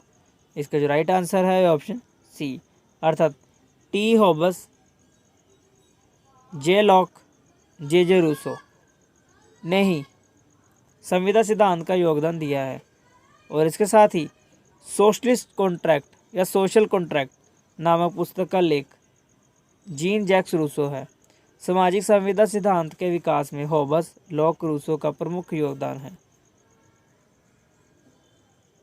Next है निम्नलिखित में से किसे आधुनिकतावाद का सिद्धांत का प्रतिपादक माना जाता है? ऑप्शन है माइकल फीको, जैक दरिदा, मार्टिन हेडगर या JF लियोटार्ड। इसका जो राइट आंसर है ऑप्शन सी, अर्थात मार्टिन हेडगर को ही आधुनिकोत्तरवाद के सिद्धांत का प्रतिपादक कहा जाता है। इसके बारे में वीडियो बना चुके हैं, आप उसमें डिटेल में देख सकते हैं। नेक्स्ट क्वेश्चन है निम्नलिखित कथनों में से कौन सा प्रबुद्धता के अर्थ को परिभाषित करने में लागू नहीं होता? ऑप्शन है इसका भाव है कि ऐसी विजय जो अंधकार पर प्रकाश की शक्ति से प्राप्त हो। इसका क्षेत्र ज्ञान की परिसीमा में नहीं आता, जो कभी गिरजाघरों के क्षेत्र में पड़ता था। यह तर्क युग के समकक्ष जान जाती है। यह मानव के स्व आरोपित लघुता से स्वयं होती है, स्वतंत्र होती है। इसका राइट आंसर है ऑप्शन बी, अर्थात इसका क्षेत्र ज्ञान की परिसीमा में नहीं आता, जो कभी गिरजाघरों के क्षेत्र में पड़ता था। यह प्रबुद्धता के अर्थ को परिभाषित करने में लागू नहीं होता। और इसके साथ ही हम देखते हैं कि प्रबुद्धता का काल जो कि 17वीं शताब्दी में यूरोप में प्रारंभ हुआ था, संस्कृत व बौद्धिक आंदोलन था। इसका उद्देश्य तर्कों के प्रयोग द्वारा परंपरागत विचारों व विश्वासों को चुनौती देता था और समाज सुधार करना चाहता था। निम्नलिखित में से एनाल स्कूल ऑफ हिस्टोरियोग्राफी की पूर्ण रचना मानी जाती है? The earth and social evolution, the Mediterranean and the Mediterranean world in the age of Philip second, the real touch, the historian craft. इसका राइट आंसर है ऑप्शन डी, अर्थात historians craft जो है एनल स्कूल ऑफ हिस्टोरियोग्राफी ऐसे इतिहासकारों का समूह है जो फ्रांसीसी इतिहासकारों की शैली में लंबे समय तक सामाजिक इतिहास लेखन पर बल देते रहे हैं। और historians craft anal school of historiography की अपूर्ण रचना है। लेखक और पुस्तकों को सम्मिलित करना है, अर्थात Lucien Febvre, the regions of France, Franche Comte, Max Bloch या Marc Bloch, the historian's craft. Manuel LR ब्रूर की जो पुस्तक है वह है the peasants of the Languedoc, और फर्नांड ब्रॉडल की जो पुस्तक है वह है द मेडिटेरेनियन। नेक्स्ट क्वेश्चन है इतिहास लेखन में प्रगति का विचार निम्नलिखित में से किसने है? रूमानीवाद, प्रबोध उत्तराधुनिकतावाद, या द्वंद्वात्मक भौतिकवाद? इसका राइट आंसर है ऑप्शन बी, अर्थात प्रबोध इतिहास लेखन में ही प्रगति का विचार दिया गया है। और इसके साथ ही द्वंद्वात्मक भौतिकवाद का प्रतिपादन कार्ल मार्क्स ने दिया है। नेक्स्ट क्वेश्चन है, समग्र इतिहास की संकल्पना निम्नलिखित इतिहास लेखन की विचारधारा से संबंधित है। ऑप्शन है मार्क्सवादी विचारधारा, प्रत्यक्षवादी विचारधारा, कलावृत्त विचारधारा या मध्यवर्ती सबाल्टर्न विचारधारा। इसका जो राइट आंसर है ऑप्शन सी, कलावृत्त विचारधारा। समग्र इतिहास लेखन की संकल्पना कलावृत्त विचारधारा से संबंधित है, जिसे हम एनाल स्कूल से जाना जाता है। नेक्स्ट है, the cold war and its reason नामक पुस्तक का लेखक निम्नलिखित में से कौन है? ऑप्शन है Daniel Singer, AFK Organski, DF Fleming, G Ionescu. इसका जो राइट आंसर है ऑप्शन सी, अर्थात DF फ्लेमिंग ने ही the cold war and its reason नामक पुस्तक लिखी है। नेक्स्ट क्वेश्चन,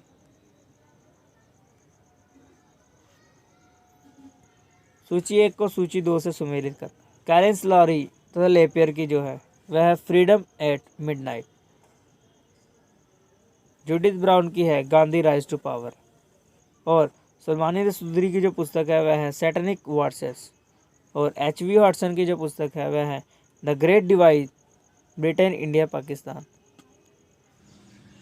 नेक्स्ट क्वेश्चन है, यह टिप्पणी किसने की है कि इतिहास उपन्यास से अधिक रुचिकर होता है? ऑप्शन है डेविड ह्यूम, टर्नबी, लीवी या टेस्टेस। इसका जो राइट आंसर है ऑप्शन ए, अर्थात डेविड ह्यूम ने ही कहा है कि इतिहास उपन्यास से अधिक रुचिकर होता है। नेक्स्ट क्वेश्चन, अन्य विषयों के साथ इतिहास के संबंध के बारे में निम्नलिखित में से कौन सा कथन सही नहीं है? पहला है, आधुनिक आर्थिक इतिहास का समर्थन काफ़ी हद तक सांख्यिकी आंकड़ों से किया जाता है। लंबे समय तक इतिहास को साहित्य की शाखा नहीं माना जाता था। सृजनात्मक विचार और समाज पर उनके प्रभाव के कारण बौद्धिक इतिहास का निर्माण हुआ। और समय और स्थान एक कारक हैं जो इतिहास को सही परिप्रेक्ष्य प्रदान करते हैं। इसका जो राइट आंसर है वह ऑप्शन बी, अर्थात कथन सही नहीं है। जबकि हम देखते हैं कि प्रारंभिक समय में इतिहास व साहित्य में भिन्नता नहीं थी, इतिहास को साहित्य की ही शाखा माना जाता था। नेक्स्ट क्वेश्चन है, निम्नलिखित में से किसने यह घोषणा की थी कि उत्तर आधुनिकतावादी या उत्तर आधुनिकवाद का विचार ऐतिहासिक अध्ययन के लिए एक खतरा है? ऑप्शन है Arthur Marwick, Holden Furber, Richard J Evans, HE Burns. इसका जो राइट आंसर है ऑप्शन ए, अर्थात आर्थर मार्विक ने कहा था कि उत्तर आधुनिकवादी के विचार ऐतिहासिक अध्ययन के लिए खतरा है। नेक्स्ट क्वेश्चन, पुनर्जागरण काल से संबंधित निम्नलिखित टिप्पणियों पर विचार कीजिए और नीचे दिए गए कूट से सही उत्तर का चयन कीजिए। पुनर्जागरण इस प्रकार की नई सीख को स्पष्ट करता है जो मानवीय विचार के प्रत्येक पहलू में जिज्ञासा की भावना के महत्व को प्रकट करती है। ईश्वर और अध्यात्मवाद की तुलना में मानव और मानवतावाद पर अधिक बल दिया गया। ग्रीक और रोमन के प्राचीन विद्वानों द्वारा रचित ग्रंथों के अध्ययन को महत्व नहीं दिया गया। मानवतावादी आंदोलन से उत्पन्न पुनर्जागरण पश्चिमी विचारों को मध्यकालीन इतिहास मत के बंधनों से मुक्ति नहीं दिला सका। इसका जो राइट आंसर है वो है ए, अर्थात पहला और दूसरा कथन जो है वह सही है। जैसा कि हम देखते हैं कि पुनर्जागरण का प्रारंभ सबसे पहले इटली में हुआ था, वह 13वीं शताब्दी में हुआ था। रेनेसां मूलतः पुनर्जागरण मुख्य रूप से फ्रेंच भाषा का शब्द है जिसका शाब्दिक अर्थ होता है पुनर्जागरण। पुनर्जागरण के कारण यूरोप में 13वीं से 16वीं शताब्दी के दौरान साहित्य, कला, विज्ञान की प्रगति हुई तथा प्राचीन रोम व यूनान की सभ्यता की पुनः प्रतिष्ठा हुई थी। नेक्स्ट क्वेश्चन है, निम्नलिखित की सूची 1-2 सुमेलित कीजिए। नीचे दिए गए कूटों को सही उत्तर का चयन कीजिए। इस तरफ राइटर हैं और इन तरफ उनकी पुस्तकें हैं। मोंटेस्क्यू की जो पुस्तक है वह है the spirit of laws. Prince Dante की पुस्तक का नाम है डिवाइन कॉमेडी और रूसो ने द सोशल कॉन्ट्रैक्ट लिखी है और इसके साथ ही मैकियावेली ने द प्रिंस की रचना की है। मैकियावेली को तथा उसकी पुस्तक द प्रिंस को कौटिल्य की अर्थशास्त्र से सम्मिलित किया जाता है। नेक्स्ट क्वेश्चन है, सूची 1 को 2 से सम्मिलित करना है। एब बर्कहॉटेड की जो पुस्तक है वह है institute of the Christian religion. Minutes of Loyola की पुस्तक है the civilisation of the Renaissance in Italy और जॉन कैल्विन की जो पुस्तक है वह है द सोसाइटी ऑफ जीसस और इसके साथ ही इमैनुअल कांट की जो पुस्तक है वह है क्रिटिक ऑफ प्योर रीजन। चलिए नेक्स्ट क्वेश्चन देखते हैं। आधुनिक इतिहासकारों में पूर्वग्रह की भावना बढ़ती जा रही है क्योंकि लेखन में संप्रदायवाद बढ़ता जा रहा है, आंकड़ों की संकीर्ण व्याख्या की जा रही है, लेखन में क्षेत्रवाद और पूर्व धारणाएं, उपरोक्त सभी सही हैं। इसका जो राइट आंसर है वह ऑप्शन डी, अर्थात इन तीनों कारणों के कारण ही आधुनिक इतिहासकारों में पूर्वाग्रह की भावना बढ़ती जा रही है। नेक्स्ट क्वेश्चन देखते हैं। निम्नलिखित में से किसने यह कहा है कि बुरा इतिहास अहानिकारक इतिहास नहीं है, यह खतरनाक है। स्पष्ट रूप से अहानिकारक की बोर्ड पर टाइप किया गया वाक्य मृत्यु का वाक्य भी हो सकता है, अर्थात यह कथन किसका है? ऑप्शन है E.H. Carr, Eric Hobsbawm, R.G. Collingwood और मार्क ब्लॉक। इसका जो राइट आंसर है वह ऑप्शन बी, अर्थात उपरोक्त कथन एरिक हॉब्सबॉम का है। नेक्स्ट क्वेश्चन है,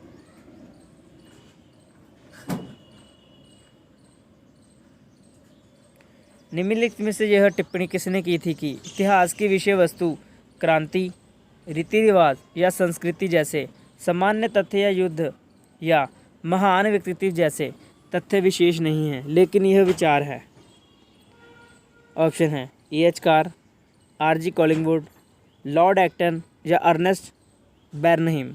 इसका राइट आंसर है ऑप्शन बी, अर्थात यह कथन R.G. कॉलिंगवुड का है। निम्नलिखित में से कौन मध्यवर्ती अर्थात सब अल्टर्न इतिहास लेखन की विचारधारा से संबंधित नहीं है? ऑप्शन है रंजीत गुहा, डेविड आर्नोल्ड, बिपिन चंद्रा, ज्ञान पांडे। इसका जो राइट आंसर है वह ऑप्शन सी, अर्थात बिपिन चंद्रा जो हैं वह सबाल्टर्न स्टडी से संबंधित नहीं है। भारत में सबाल्टर्न स्टडी या सबाल्टर्न इतिहास लेखन की परंपरा रंजीत गुहा ने स्टार्ट की थी। सबाल्टर्न इतिहास लेखन का मुख्य आधार है यह इतिहास को हिस्ट्री फ्रॉम द बिलो अर्थात निम्न जाति या निम्न कुल के लोगों का इतिहास लिखते हैं, जिसमें मुख्य रूप से पिछड़ी जातियों और यह स्त्रियों की दशा या स्त्रियों के इतिहास पर भी बल देते हैं। नेक्स्ट क्वेश्चन है, वे कौन सा सही रूप से सम्मिलित नहीं है? अर्थात इस तरफ लेखक दिए गए हैं और इस तरफ उनकी पुस्तकें हैं। ऑप्शन में से कौन सा सही नहीं है? इसका राइट आंसर है सी, अर्थात the history of Mughal architecture की रचना आर नाथ ने की है और ना कि आंद्रे विंक ने। और इसके साथ ही मुगल आर्किटेक्चर एबा कोच ने लिखी है। The Mughal empire John F Richard ने लिखी है और अंत में the immortal Taj Mahal tomb in Mughal architecture की रचना आर नाथ ने ही की है। नेक्स्ट क्वेश्चन है, साम्राज्य की स्थापना संबंधी J.A. हॉब्सन के सुझाव थे?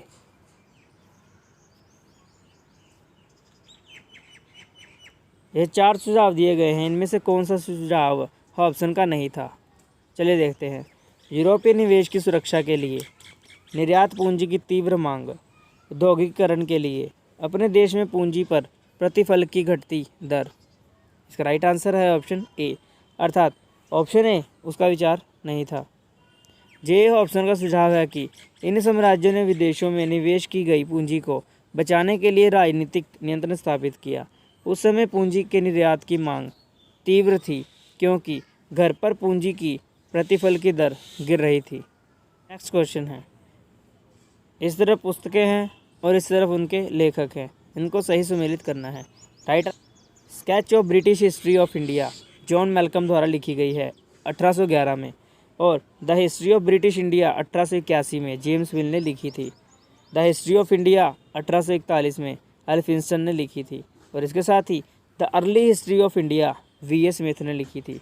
और इस इतिहासकार ने समुद्रिक व्यापार में भाग लेने वाले भारतीय व्यापारियों को फेरी वालों की संज्ञा दी है।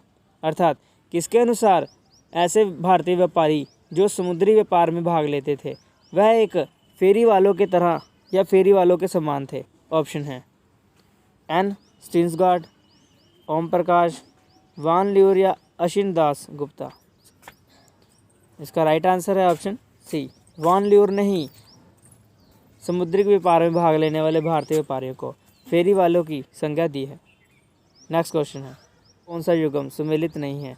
अर्थात इस तरफ लेखक हैं, इस तरफ पुस्तकें हैं, कौन सही सुमेलित नहीं है? इसका राइट आंसर है वह है ऑप्शन डी, अर्थात writing the Mughal world Farhat Hasan ने नहीं लिखी है, और the Mughal of India Harbans Mukhia ने ही लिखी है। और इसके साथ ही जो इंडिया बिफोर यूरोप जो है वह कैथरीन बी एशर और इसके साथ ही सिंथिया बी तालबोत ने लिखी है। और इसके साथ ही जो प्रथम पुस्तक है द एमरजेंस ऑफ दिल्ली सल्तनत सुनील कुमार द्वारा लिखी गई है। नेक्स्ट क्वेश्चन है,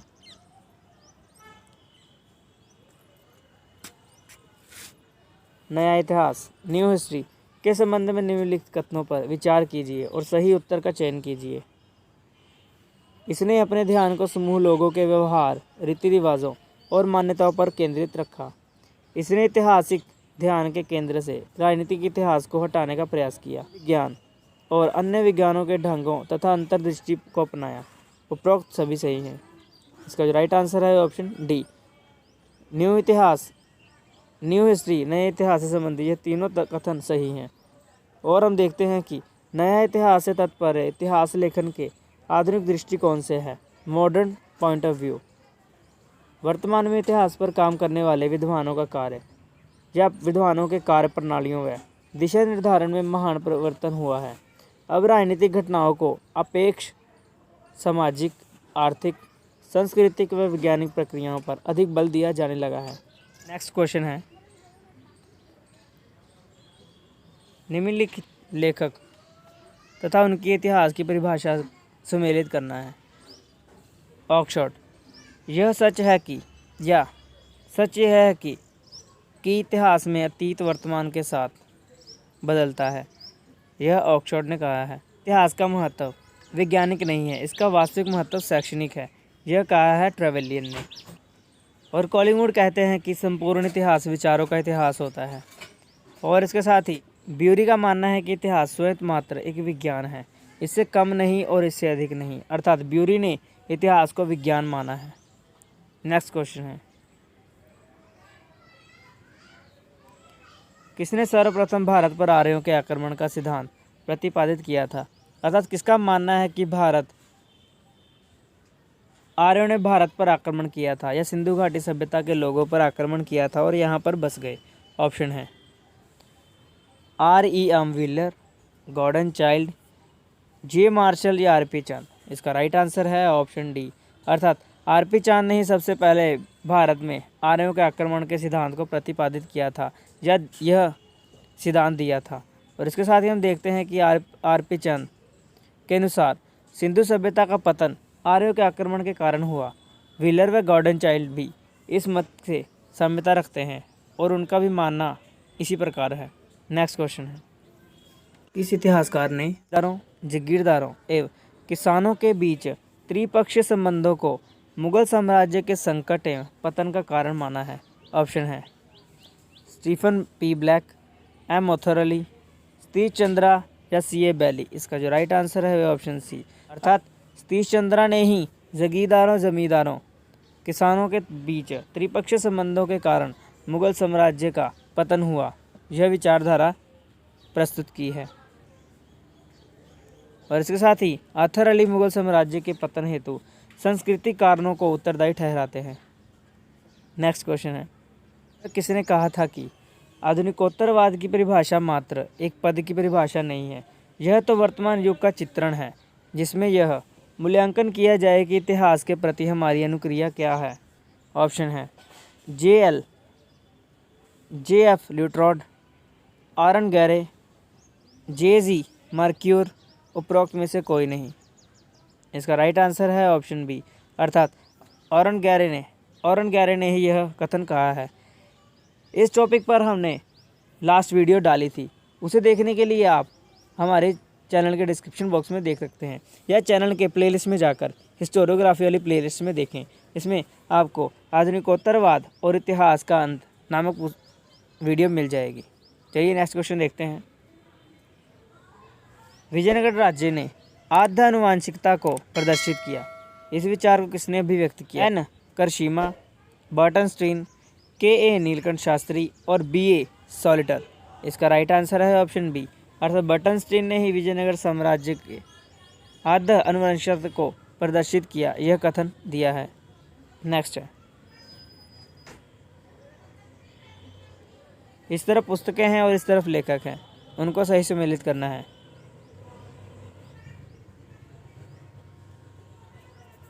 अर्ली मुगल पेंटिंग्स जो है वह मिलो क्लीवेल्ड बीच ने लिखी है और a history of sultanate architecture R Nath द्वारा लिखी गई है। Painters and their works Som Prakash, Mughal architecture and outline of its history and development जो पुस्तक है वह लिखी गई है एबा कोच द्वारा। नेक्स्ट क्वेश्चन है, प्लांट इकोनॉमी फॉर इंडिया का लेखक कौन है जो 1936 में लिखी गई थी? ऑप्शन है आर.सी. दत्त, एम. विश्वेश्वराय, एन.जी. रंगा, डी.आर. गॉडगिल। इसका राइट आंसर है ऑप्शन बी, अर्थात प्लांट इकोनॉमी फॉर इंडिया पुस्तक एम. विश्वेश्वराय 1936 में लिखी गई थी। और इसके साथ ही भारत के लिए नियोजित अर्थव्यवस्था सर एम. विश्वेश्वराय की पुस्तक थी। स्वतंत्रता के पूर्व भारत में आर्थिक नियोजन का यह पहला सैद्धांतिक प्रयास था। कालांतर में इस प्रक्रम के तहत 1938 में राष्ट्रीय नियोजन समिति का गठन हुआ था और 1944 में नियोजन एवं विकास विभाग वजूद में आया। नेक्स्ट क्वेश्चन देखते हैं। इस तरफ पुस्तक और इस तरफ लेखक दिए गए हैं, उनको सही सम्मिलित करना है। Right, Indian paintings under the Mughals Percy Brown, architecture of Mughal India Catherine B Asher, the technique of Mughal paintings Moti Chandra द्वारा लिखी गई है। Mughal painting during Jahangir times Ashok Kumar Das द्वारा लिखी गई है। मोती चंद्र ने एशियन की एक पुस्तक का नाम है सार्तवाह। भारतीय व्यापार पर बहुत अच्छी पुस्तक लिखी गई है। नेक्स्ट क्वेश्चन है, सूची 1 को सूची 2 से सम्मिलित करें। इस तरफ पुस्तकें हैं, इस तरफ लेखक हैं। Freedom at midnight, Collins J. Lapierre, the story of Indian states, V P. Menon, Travancore dewan, C P. Ramaswami Iyer, secretary of state, Pethick Lawrence. निम्नांकित वायसरायों का सही क्रम क्या है? नॉर्थब्रुक, मिंटो, लिनथ्गो और मायो। इसका सही कालक्रम है लॉर्ड नॉर्थब्रुक 1872 से लेकर 1876 तक, लॉर्ड मिंटो 1905 से लेकर 1910 तक, लॉर्ड लिनथ्गो 1936 से लेकर 1944, लॉर्ड मायो 1869 से लेकर 1872 तक। नेक्स्ट क्वेश्चन देखते हैं। निम्नलिखित विचारधाराएं जो अलग अलग समय में उभर कर आई उन्हें क्रमानुसार व्यवस्थित कीजिए। इसका सही क्रम है, सबसे पहले चर्च हिस्टोरियोग्राफी, फिर एनलाइटनमेंट हिस्टोरियोग्राफी, फिर एनाल्स और फिर सबाल्टर्न हिस्टोरियोग्राफी। इस तरफ लेखक और इस तरफ उनकी पुस्तकें हैं, सही सम्मिलित करना है। 3, 4, 1, 2 अर्थात आर.सी. दत्त की जो पुस्तक है वह इकोनॉमिक हिस्ट्री ऑफ इंडिया है, जो लगभग 1901 में लिखी गई थी। और उसके बाद ही R.J. म्यूर ने the crisis of Indian unity की, A.R. देसाई ने social background of Indian nationalism लिखी है, और H.J. ब्राउनफील्ड ने elite conflicts in a plural society लिखी है। नेक्स्ट देखते हैं, विचारक हैं और इस तरफ विचार हैं, हमें देखना है कि सही कौन सा है। सबसे पहले रूसो ने जनरल विल की विचारधारा दी है, और इसके साथ ही मार्क ब्लॉक ने सामंतशाही, और F. एंजल्स ने समाजवाद, जो कि कार्ल मार्क्स के साथी थे, ने सोशलिज्म की विचारधारा दी है। और इसके साथ ही M.N. श्रीनिवास ने संस्करण की विचारधारा दी है, और इसके साथ ही उन्होंने वेस्टर्नाइजेशन और संस्कृताइजेशन की विचारधारा को अपनी पुस्तक social changes in modern India पुस्तक में लिखा है। यह पुस्तक बहुत ही अच्छी है। यह क्वेश्चन बहुत बार आ चुका है कि संस्कृतिकरण और पश्चिमीकरण की विचारधारा किसने दी है, तो इसका आंसर होगा M.N. Srinivas. Archaeology, art and religion, new perspective on Vijayanagara का लेखक कौन है?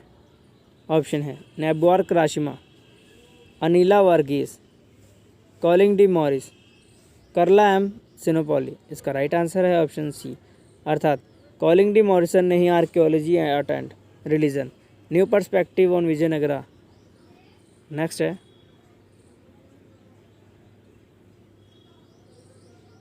निम्नलिखित इतिहासकारों में से किसने शिवाजी को मध्यकालीन समय के सर्वाधिक रचनात्मक प्रतिभावान व्यक्ति के रूप में देखा है या चित्रित किया है? ऑप्शन है V.A. Smith, M.G. रानाडे, जादुना सरकार या A.R. कुलकर्णी। इसका राइट आंसर है ऑप्शन सी, जादुना सरकार ने ही शिवाजी को मध्यकालीन समय के सर्वाधिक रचनात्मक प्रतिभावान व्यक्ति के रूप में प्रदर्शित किया है। किस मुगल साम्राज्य के पतन का महान फर्म, ग्रेट फर्म सिद्धांत का प्रयोग किया था? ऑप्शन है W.C. Smith, C.A. बेली, J.F. रिचर्ड और कैरन लियोनार्ड। इसका राइट आंसर है ऑप्शन सी, अर्थात J.F. रिचर्ड ने ही मुगल साम्राज्य के पतन का महान फर्म सिद्धांत प्रयोग किया है। नेक्स्ट क्वेश्चन देखते हैं, निम्नलिखित इतिहासकारों में कौन सबाल्टर्न इतिहास लेखन के सहमत नहीं है? ऑप्शन है रंजीत गुहा, शाहिद अमीन, बिपिन चंद्रा या ज्ञान पांडे। यह प्रश्न हम पहले भी कर चुके हैं, तो इसका आंसर आपको आता ही होगा, जैसा कि इसका आंसर है बिपिन चंद्रा, ऑप्शन सी, जो कि सबाल्टर्न हिस्टोरियोग्राफी से संबंधित नहीं है। और बिपिन चंद्रा सबाल्टर्न लेखन से सहमत नहीं है, क्योंकि एक तो इन इतिहासकारों ने अपने इतिहास लेखन के लिए कोई नया स्रोत नहीं तलाशा, दूसरी इन्होंने भारत में संविधानिकता आंदोलन के समूचे अस्तित्व को ही नकार दिया और भारतीय राष्ट्रवादियों के संघर्ष को नकली संघर्ष बनाया। ध्यातव्य है कि सबाल्टर्न इतिहासकारों ने आम जनता को केंद्र में रखकर एक नया इतिहास लिखने की कोशिश की। नेक्स्ट क्वेश्चन देखते हैं, किसे मानववादियों के राजकुमार के रूप में जाना जाता है? ऑप्शन है फ्रांसिस्को, पेट्रार्क, दांते, बेकासियो या इरास्मस। इसका जो राइट आंसर है ऑप्शन ए, अर्थात फ्रांसिस्को पेट्रार्क को मानववादियों का राजकुमार कहा जाता है। और इसके साथ ही फ्रांसिस्को पेट्रार्क को मानववादियों का राजकुमार कहा जाता है। और पेट्रार्क पुनर्जागरणकालीन इटली के महान साहित्यकार थे। इन्होंने दांते का अनुकरण करते हुए तुस्कान भाषा में विपुल साहित्य का सृजन किया था और मानव को प्रतिष्ठित किया था। और पेट्रार्क ने परलोक के स्थान पर इहलोक और आध्यात्मिकता की बजाय भौतिकवाद को अपने साहित्य समर्पित किए थे। नेक्स्ट है, चार धाराएं हैं या हम कह सकते हैं उनके कथन हैं, और इस तरफ विचारक हैं या मुख्य हस्तियां हैं। इनको सही सुमेलित करना है। सबसे पहले नेपोलियन बोनापार्ट ने कहा है कि मैं क्रांति का पुत्र हूँ। जीन जैक रूसो ने कहा था कि मनुष्य स्वतंत्र पैदा हुआ है किंतु हर जगह जंजीरों से बंधा हुआ है। इसी का मत है कि समस्त इतिहास समकालीन इतिहास है। और मदाम रोला ने कहा है कि स्वतंत्रता तुम्हारे नाम से क्या अपराध किए जाते हैं। नेक्स्ट क्वेश्चन देखते हैं और समझने की कोशिश करते हैं। किसने उपयोगितावादी के सिद्धांत को प्रतिपादित किया है? यह क्वेश्चन हम पहले भी देख चुके हैं और फिर देखते हैं। डेविड ह्यूम, जॉन स्टुअर्ट मिल, जेरेमी बेंथम या एरिक स्टोकस? इसका राइट आंसर है ऑप्शन सी, अर्थात जेरेमी बेंथम ने ही उपयोगितावादी का प्रतिपादित किया था। और इसके साथ ही बेंथम की उपयोगितावादी समूची विचारधारा चिंतन का मूल मंत्र और आधारशिला है। बेंथम ने तत्कालीन समय में नैतिकता की सभी धारणाओं का खंडन किया है और उपयोगितावादी की नैतिकता और मानवीय जीवन का आधार बनाया है। नेक्स्ट क्वेश्चन है, 13वीं और 14वीं शताब्दी में उत्तरी भारत में शहरी क्रांति की अवधारणा को किसने प्रस्तुत किया था? ऑप्शन है के.एम. अशरफ, मोरलैंड, मोहम्मद हबीब या के.एस. लाल? इसका राइट आंसर है ऑप्शन सी, अर्थात मोहम्मद हबीब ने ही 13वीं और 14वीं शताब्दी में उत्तरी भारत में शहरी क्रांति की अवधारणा को प्रस्तुत किया था। और इसके साथ ही हम देखते हैं कि दिल्ली सल्तनत के अधीन शहरीकरण की अवधारणा प्रथमतः इरफान हबीब ने ही प्रस्तुत की थी। और हबीब का मानना है कि शहरीकरण मूलतः भारतीय जाति व्यवस्था एवं उससे उपजे असंतोष को लेकर भारतीय शहरों और कामगारों का विद्रोह था और इसी कारण राजपूतों के विरुद्ध युद्ध में तुर्कों की निर्णायक विजय हुई। हबीब की इस धारणा का बहुत से इतिहासकारों ने विरोध किया है। इसे मानववाद का जनक माना जाता है। ऑप्शन है दांते, रैस्मस, मैकियावेली या पेट्रार्क? इसका जो राइट आंसर है वह ऑप्शन डी, अर्थात पेट्रार्क को ही मानववाद का जनक माना जाता है। और हम देखते हैं कि पेट्रार्क पुनर्जागरणकालीन इटली के साहित्यकारों में महानतम साहित्यकार था। पेट्रार्क को वास्तविक यश उसके द्वारा रचित सोनेटों के द्वारा प्राप्त हुआ। उनकी रचनाओं से मानवतावादी दृष्टिकोण के कारण पेट्रार्क को मानववाद का पिता कहा जाता है। नेक्स्ट क्वेश्चन देखते हैं, सामान्य इच्छा जनरल विल के सिद्धांत को प्रस्तुत किया था? ऑप्शन है डिडरो, मोंटेस्क्यू, रूसो या वोल्टेयर? इसका राइट आंसर है वह ऑप्शन सी, अर्थात रूसो ने सामान्य इच्छा अर्थात जनरल विल की अवधारणा प्रस्तुत की है। और इस सिद्धांत के तहत रूसो ने स्वतंत्रता एवं समानता की इच्छा को मनुष्य का जन्म सिद्ध अधिकार बताया है। रूसो ने सोशल कॉन्ट्रैक्ट नामक पुस्तक के द्वारा एक आदर्श राज्य की संकल्पना प्रस्तुत की थी। रूसो के विचारों एवं उनकी कृतियों को फ्रांसीसी क्रांति का आधार माना जाता है। नेक्स्ट क्वेश्चन है, बहुमूल्य धातुवाद और अनुकूल व्यापार संतुलन मूल लक्षण है। इससे अभिप्राय है उपनिवेशवाद, वाणिज्यवाद या स्वतंत्र व्यापार या व्यापारवाद? इसका राइट आंसर है ऑप्शन बी, वाणिज्यवाद। वाणिज्यवाद से अभिप्राय है कि बहुमूल्य धातुवाद होता है और अनुकूल व्यापार संतुलन के मूल लक्षण होते हैं। इस तरफ राइटर दिए गए हैं और इस तरफ उनकी पुस्तकें हैं, सही सुमेलित करना है। अर्थात Erasmus praise of folly, Machiavelli the prince, Thomas More Utopia और दांते डिवाइन कॉमेडी। नेक्स्ट है, काल में भारत में अनौद्योगिकरण नहीं हुआ। अर्थात कई इतिहासकार मानते हैं कि डी इंडस्ट्रियलाइजेशन के कारण भारत में छोटे व्यापारी या छोटा व्यापार खत्म हो गया था, लेकिन निम्न में से किसका मानना है कि यह प्रक्रिया हुई ही नहीं? ऑप्शन है बिपिन चंद्रा, आमियो बागची, अनिल सील तथा मॉरिस डी मॉरिस। इसका जो राइट आंसर है वह ऑप्शन डी, अर्थात मॉरिस डी मॉरिस ने ही डी इंडस्ट्रियलाइजेशन की अवधारणा को तोड़ा है और उनका मानना है कि उपनिवेशिक काल में कॉलोनियल पीरियड में भारत में अनौद्योगिकरण हुआ ही नहीं। नेक्स्ट क्वेश्चन देखते हैं, पुनर्जागरण काल में ग्रीको रोमन प्राचीन साहित्य के अध्ययन में रुचि को किस नाम से जाना जाता था? ऑप्शन है व्यक्तिवाद, सुखवाद, रोमांसवाद या मानववाद? इसका राइट आंसर है वह ऑप्शन डी, अर्थात पुनर्जागरण काल में ग्रीको रोमन प्राचीन साहित्य के अध्ययन को में रुचि को मानववाद के नाम से जाना जाता था। और पुनर्जागरण का मूल उद्देश्य मानव खोज थी या मानव की खोज थी, अर्थात इसमें लौकिकता एवं भौतिकता को आध्यात्मिकता से ऊपर रखा गया। पुनर्जागरण कालीन साहित्य का लौकिक दर्शन में पूर्णतः मानववाद पर ही टिका रहा। यही कारण था कि पुनर्जागरण का समूचा साहित्य मानव की प्रतिष्ठा को व्यक्त करता है।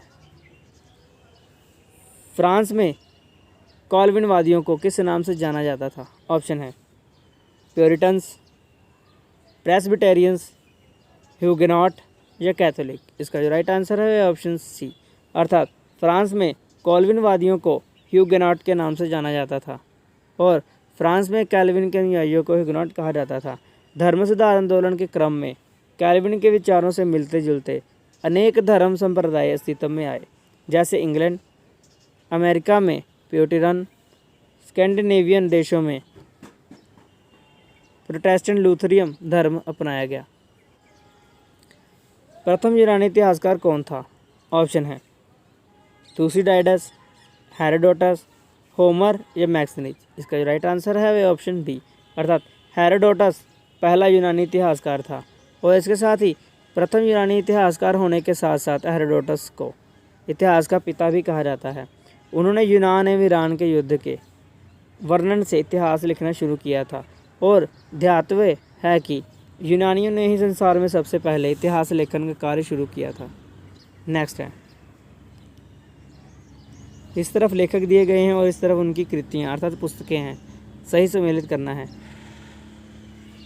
3, 4, 2, 1। R P. Tripathi, some aspects of Muslim administration. Ishwari Prasad, history of Karnataks. और K S. Lal, twilight of the Delhi सल्तनत। और आगा मोहम्मद हुसैन, तुगलक डायनेस्टी। किस आधुनिक इतिहासकार ने विचार व्यक्त किया है कि तथाकथित प्रथम राष्ट्रीय स्वतंत्रता का युद्ध ना तो प्रथम और ना ही राष्ट्रीय और ना ही स्वतंत्रता का युद्ध था? ऑप्शन है एस.एस. सेन या एस.एन. सेन, ताराचंद, आर.सी. मजूमदार और के दत्त। इसका राइट आंसर है ऑप्शन सी। आर.सी. मजूमदार का ही मानना है कि तथाकथित प्रथम राष्ट्रीय स्वतंत्रता का युद्ध ना तो प्रथम ना ही राष्ट्रीय और ना ही स्वतंत्रता का प्रथम युद्ध था और इसके संबंध में आर.सी. मजूमदार ने सिपाही मुटनी एंड रिवोल्ट ऑफ 1857 लिखी है और स्वतंत्रता के बाद पहला राष्ट्रीय या सरकारी इतिहासकार आर.सी. मजूमदार को बनाया गया था, लेकिन कुछ मतभेदों के चलते हुए ताराचंद को दूसरा सरकारी इतिहासकार बनाते हुए आर.सी. मजूमदार को पद से हटा दिया गया। किसने कहा है कि वाणिज्य समस्त राज्यों के मध्य बुद्धिमत्ता और एवं ऊर्जा का एक सतत संघर्ष है? ऑप्शन है बोधा, बैप्टिस्ट कोलबेयर, टॉमस मोर तथा टॉमस हॉब्स। इसका राइट आंसर है option Thomas Hobbes. Thomas Hobbes वाणिज्यवाद के प्रबल समर्थक थे। 17वीं सदी में यूरोप में वाणिज्यवाद के उदय के क्रम में हॉब्स ने इसे राज्य की शक्ति, प्रतिष्ठा एवं संपन्नता का परिचायक बताते हुए कहा है कि वाणिज्य समस्त राज्यों के मध्य बुद्धिमत्ता एवं ऊर्जा का एक सतत संघर्ष है।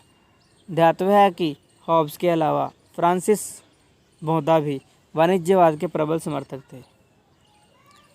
वाइटमैन्स का भार सिद्धांत किससे संबंधित है? ऑप्शन है मानववाद, साम्राज्यवाद, गुटनिरपेक्षा या समाजवाद। इसका राइट आंसर है ऑप्शन बी, अर्थात वाइटमैन्स का भार साम्राज्यवाद से संबंधित है। और हम देखते हैं कि वाइटमैन थ्योरी का पूरा संदर्भ है कि वाइटमैन्स बर्डन थ्योरी यानी श्वेत लोगों का उत्तरदायित्व। इस सिद्धांत के प्रतिपादक थे रुडयार्ड किपलिंग। निम्नलिखित में कौन सबाल्टर्न इतिहास लेखन से संबंधित है? ऑप्शन है बिपिन चंद्रा, रोमिला थापर, रंजीत गुहा या रामचंद्र गुहा। इसका राइट आंसर है ऑप्शन सी, रंजीत गुहा सबाल्टर्न इतिहास लेखन से संबंधित है। और हम देखते हैं कि रंजीत गुहा सबाल्टर्न इतिहास लेखन के जनक माने जाते हैं। और ध्यातव्य है कि आम जनता को केंद्र में रखकर जिस नए इतिहास लेखन का चलन शुरू हुआ उसे सबाल्टर्न इतिहासकार कहा जाता है।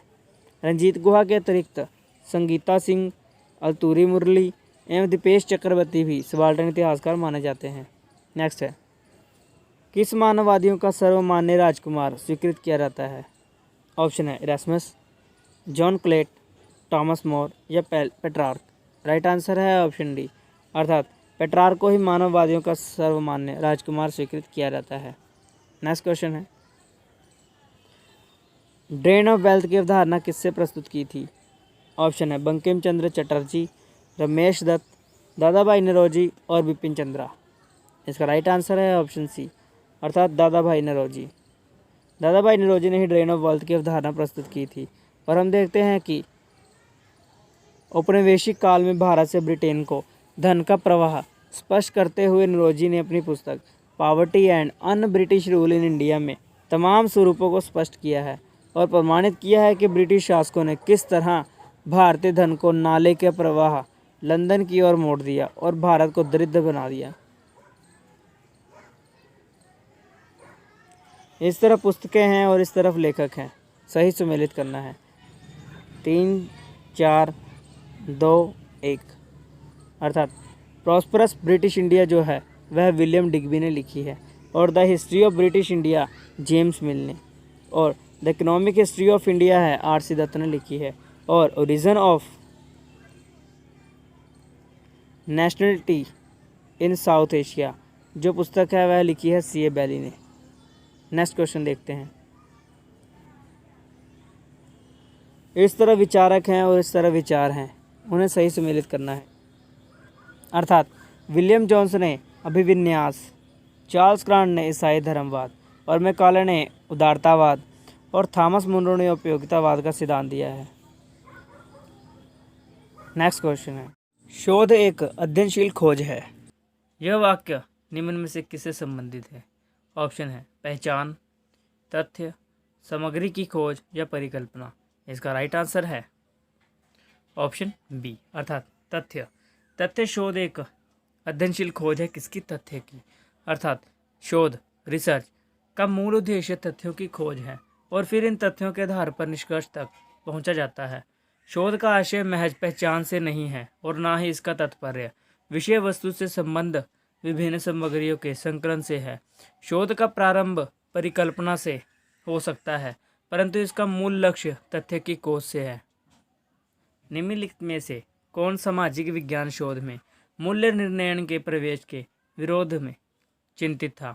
ऑप्शन है T.W. हॉजकिंस, M.J. ओल्मेयर, लुइस डिमॉन्ट या जॉन स्टुअर्ट मिल। इसका जो राइट आंसर है ऑप्शन ए अर्थात T.W. हॉजकिंस सामाजिक विज्ञान शोध में मूल्य निर्णयन के प्रवेश के विरोध में चिंतनशील था और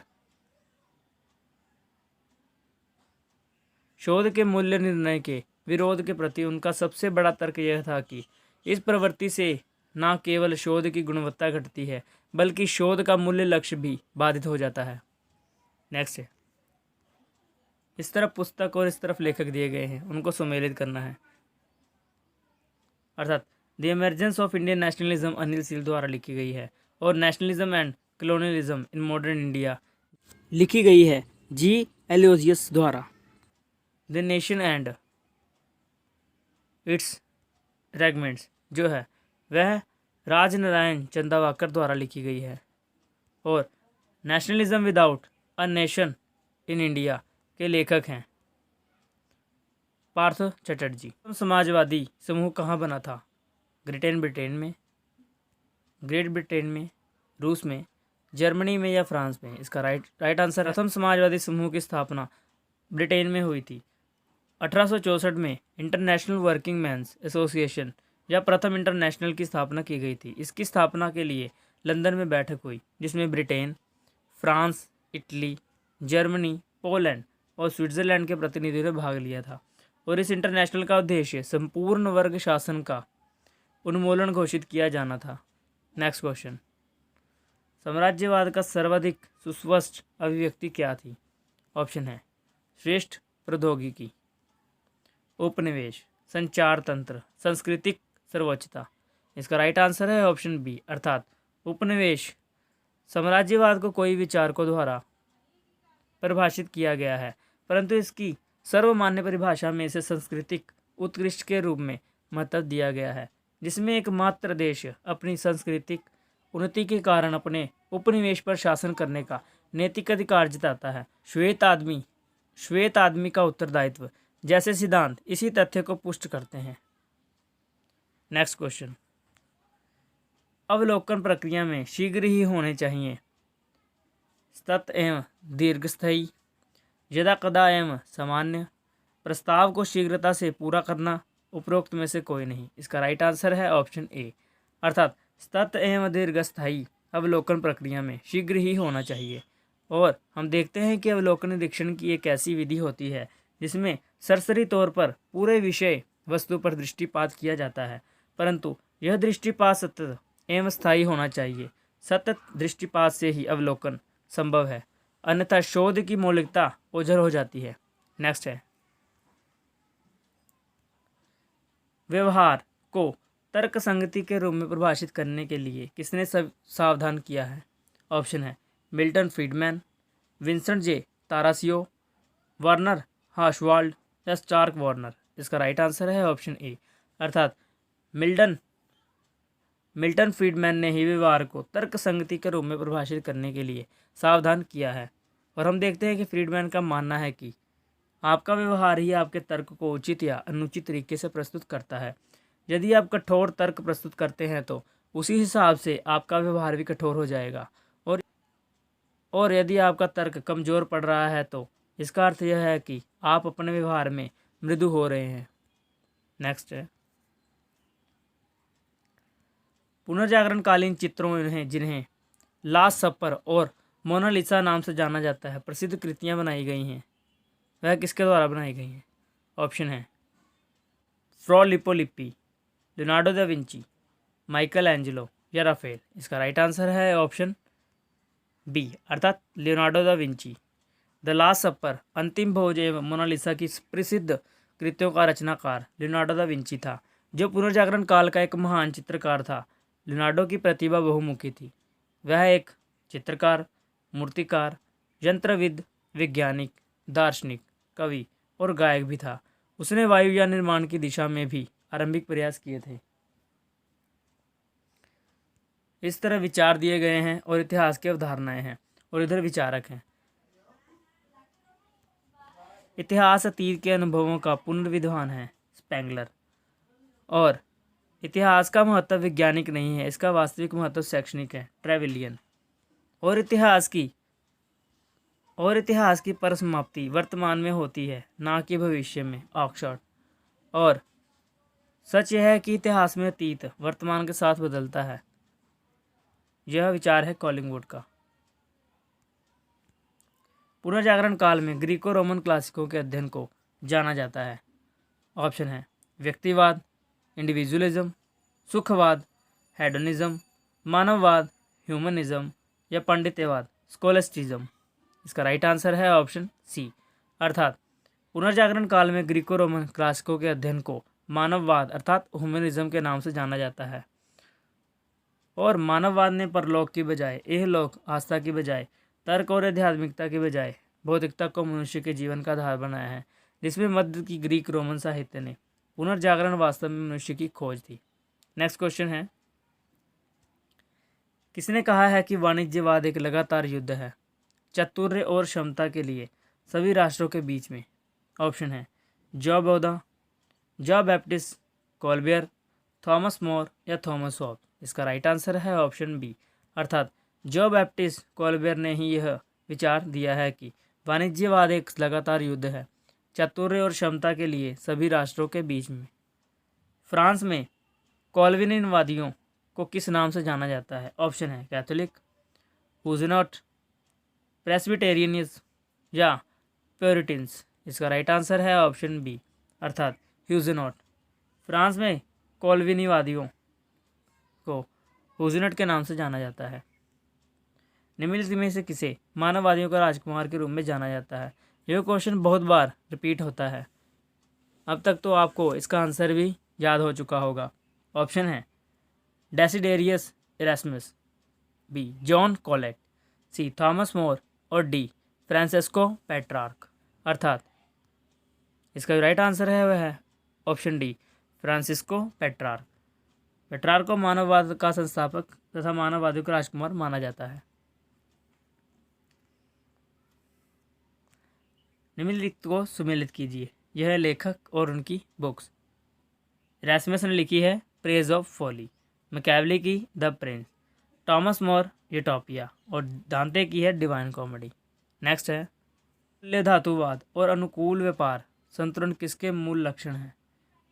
उपनिवेशवाद, वाणिज्यवाद, स्वतंत्र व्यापार और व्यापारवाद। इसका राइट आंसर है ऑप्शन बी, अर्थात बहुमूल्य धातुवाद और अनुकूल व्यापार मुख्य रूप से वाणिज्यवाद के लक्षण हैं। नेक्स्ट है, निम्नलिखित में से कौन सा एनल स्कूल्स का प्रभावी लक्षण नहीं था? ऑप्शन है अंतर विषयक अवधारणा, नए स्रोतों की खोज, लॉन्ग डुर्रे अर्थात दीर्घकालीन, क्षेत्र केंद्रित अवधारणा। इसका राइट आंसर है ऑप्शन डी अर्थात क्षेत्र केंद्रित अवधारणा एनल स्कूल का प्रभावी लक्षण नहीं था। हम देखते हैं कि एनल स्कूल इतिहासकारों के एक ऐसा समूह रहा है जो क्षेत्र केंद्रित रीजनल बेस्ड, घटना विशेष इंसिडेंट बेस्ड के संदर्भ में इतिहास की व्याख्या करने से बचता है। इसके विपरीत रोमांटिक स्कूल के इतिहासकार समाज एवं उसकी परंपरा के परिप्रेक्ष्य में इतिहास को समेटने का प्रयास करते हैं। ऑक्सफोर्ड स्कूल के इतिहासकार साम्राज्यवादी दृष्टिकोण से भारत का इतिहास प्रस्तुत करते हैं। नेक्स्ट है, निम्नलिखित में से किसने विचार रखा था कि इतिहास में कोई वास्तुपरकता नहीं होती? ऑप्शन है उत्तराधुनिकतावाद, मार्क्सवाद, नव उपनिवेशवाद या उपाश्रितवाद। इसका राइट आंसर है ऑप्शन बी अर्थात मार्क्सवादियों का ही मानना था कि इतिहास में कोई वास्तुपरकता नहीं हो सकती। नेक्स्ट है, प्लिनी की मूल कृति नेचुरल हिस्टोरिका किस भाषा में रचित है? ऑप्शन है ग्रीक, लैटिन, फ्रेंच या इंग्लिश। इसका राइट आंसर है ऑप्शन बी अर्थात प्लिनी की मूल कृति नेचुरल हिस्टोरिका लैटिन में लिखी गई है। और हम देखते हैं कि प्लिनी की नेचुरल हिस्टोरिका का रचनाकाल ईसा की प्रथम सदी है। इस पुस्तक से हमें भारत एवं रोम, जो कि मुख्य रूप से इटली का क्षेत्र है, के बीच होने वाले व्यापार की विस्तृत जानकारी मिलती है। नेचुरल हिस्टोरिका में भारतीय पौधों, पशुओं, खनिजों का भी विवरण मिलता है। ध्यातव्य है कि भारत एवं रोम के बीच व्यापार में भारत को लाभ होने की जानकारी का स्रोत भी हमें इसी में से मिलता है। नेक्स्ट क्वेश्चन बहुत इंपॉर्टेंट है। फारसी भाषी इतिहासकारों में किसने मूलतः शेर शाह का इतिहास लिखा था? ऑप्शन है अब्बास खां सहरवानी, निज़ामुद्दीन अहमद, अब्दुल कादिर बदायूनी या यहिया अहमद सरहिंदी। इसका जो राइट आंसर है वह है ऑप्शन ए अर्थात अब्बास खां सहरवानी ने ही फारसी भाषी इतिहासकार था। उसने मूलतः शेर शाह का इतिहास लिखा था। और हम देखते हैं कि सहरवानी ने अपनी रचना अकबर के समय पूरी की। शाह की निर्माता और प्रणेता की छवि गढ़ने का काम सहरवानी ने ही किया था। वह शेर शाह को अफगानों के कुल पिता, योग्य नेतृत्वकर्ता, बेजोड़ सेना नायक एवं महान प्रवर्तक के रूप में चित्रित करते हैं, जिसका अल्प शासनकाल हर दृष्टि से अद्वितीय रहा है। नेक्स्ट क्वेश्चन है, इनका आपस में संबंध स्थापित करना है और इनको सही सुमेलित करना है। सबसे पहले हम देखते हैं कि सर विलियम जोन्स का संबंध बंगाल एशियाटिक सोसाइटी से है। हिंदू कॉलेज का संबंध प्रेसिडेंसी कॉलेज से है। हिंदू कॉलेज का नाम ही प्रेसिडेंसी कॉलेज था। और एडवर्ड थॉमसन और GT Garrett rise and fulfilment of the British rule in India से संबंधित है। और एमओ कॉलेज जो है मुख्य रूप से अलीगढ़ मुस्लिम यूनिवर्सिटी ही है। नेक्स्ट है, पुनर्जागरण काल में ग्रीको रोमन साहित्य के अध्ययन में रुचि को किस नाम से जाना जाता है? ऑप्शन है व्यक्तिवाद, हेडोनिज्म सुखवाद, रोमांसवाद तथा मानववाद। इसका राइट आंसर है ऑप्शन डी अर्थात पुनर्जागरण काल में ग्रीको रोमन साहित्य के अध्ययन को रुचि को मानववाद के नाम से जाना जाता है। किसने कहा कि वाणिज्य समस्त राज्यों के मध्य बुद्धिमत्ता और ऊर्जा का सतत संघर्ष है? ऑप्शन है जाबूदा, John Baptiste Colbert, Thomas More तथा थॉमस होब्स। इसका राइट आंसर है ऑप्शन बी अर्थात जॉन बैप्टिस्ट कॉल्बर्ट ने ही वाणिज्य के बारे में कहा है कि समस्त राज्यों के मध्य बुद्धिमत्ता और ऊर्जा का सतत संघर्ष है। नेक्स्ट क्वेश्चन देखते हैं, फ्रांस में कॉलोनवादियों को किस नाम से जाना जाता है? यह क्वेश्चन फिर से आ गया। इसका आंसर था हुगनेट। नेक्स्ट क्वेश्चन है, प्रथम यूनानी इतिहासकार को सभी जानते हैं कि वह हेरोडोटस था। फिर हम जानते हैं कि हेरोडोटस को इतिहास का पिता कहा जाता है। ऐसे ही यूनान में कैलियो को इतिहास की देवी के रूप में चित्रित किया जाता है। चलिए नेक्स्ट क्वेश्चन देखते हैं, निम्नलिखित में से कौन एक औपनिवेशिक इतिहासकार नहीं है? ऑप्शन है Judith Brown, L Basham, Anil Seal या वी एस स्मिथ। इसका जो राइट आंसर है वह ऑप्शन ए अर्थात जूडिथ ब्राउन एक औपनिवेशिक इतिहासकार नहीं है।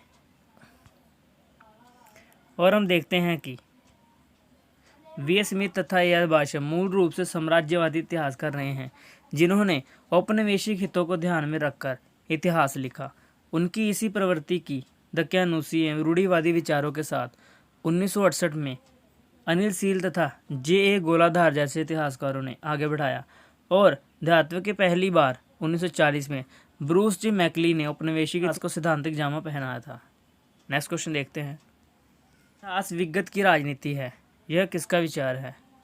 ऑप्शन है स्टब्स, बी कार्लेल, सी सीले या डी ट्रेवलिन। इसका राइट आंसर है ऑप्शन सी, अर्थात प्रसिद्ध इतिहासकार जॉन सीले की मान्यता है कि इतिहास विगत की राजनीति है और सीले इतिहास को उसके राजनीतिक परिप्रेक्ष्य में ही देखते हैं और इस कारण गैर राजनीतिक घटनाएं ऐतिहासिक विवरण में समाहित नहीं हो पाती। सीले इतिहास में आर्थिक एवं सामाजिक कारकों को या तो नज़रअंदाज कर देते हैं या उन्हें भी राजनीतिक परिप्रेक्ष्य में ही देखते हैं। इस कारण उनका इतिहास राजनीतिक इतिहास बनकर रह जाता है। हमारा अंतिम क्वेश्चन। हमें आशा है कि आपको यह वीडियो अच्छी लगी होगी।